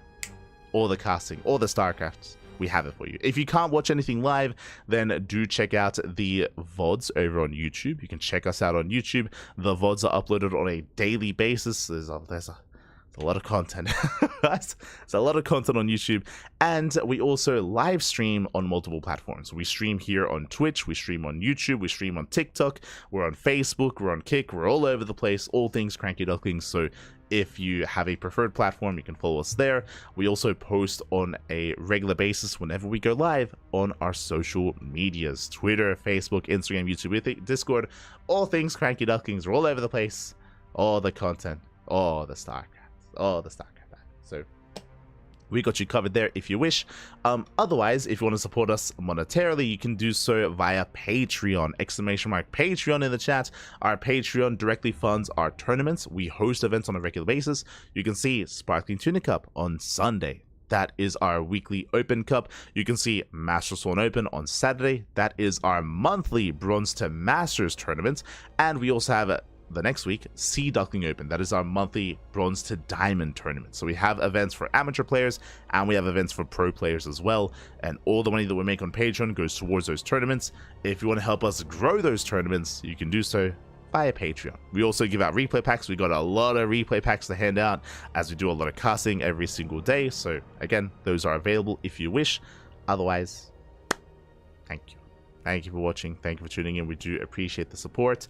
For now, we're going to be wrapping up. I am looking forward to getting some sleep because I slept like 4 hours today. Like 3 hours today. I did not. It was. I'm running on fumes, Pappy, running on fumes. But I look forward to getting some rest and being ready for Elite League. It's going to be amazing. It's going to be beautiful. I'm sure it's going to be a great broadcast. So make sure you tune in. Again, Elite League is going to be in less than 12 hours time. Let me just double check the calendar here. I said less than 12 hours. In 11 hours, in around 11 hours. In 11 hours time, we are going to be live with Elite League. So make sure you're there for it. Otherwise, we'll see you when we see you. You know, whether you're there for Elite League or for KSL or for the Enki show match, regardless of what you're there for, you know, I'm sure you'll find us at some point. We're always live, we're always casting. So yeah, drop by next time, and I'm sure you'll enjoy the StarCraft that we have to offer. I say StarCraft, we are going to be featuring the Warcraft 3 versus StarCraft mod on Friday. I've never casted it before. I have no idea what I'm stepping into. I'm excited though. I'm excited, and Yaku is going to be joining me for that broadcast as well. Look forward to it. Look forward to it. It's going to be an experience. We'll see. We'll see what happens. We'll see what happens.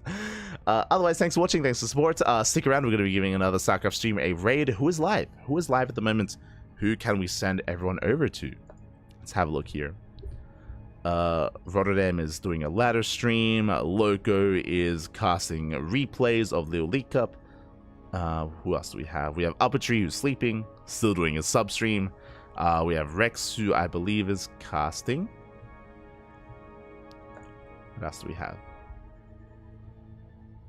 Do I recognize anyone else that's live? Yo, we got Lika Lika. We'll find someone. We'll find someone. So with that, thanks for watching. Thanks for watching. Thanks for your support. We're going to be heading off, and again, we'll be live later on tomorrow morning for some more StarCraft action. Until then, thanks for watching. See you next time. Ciao, papi, ciao. See you next time. Thanks for watching.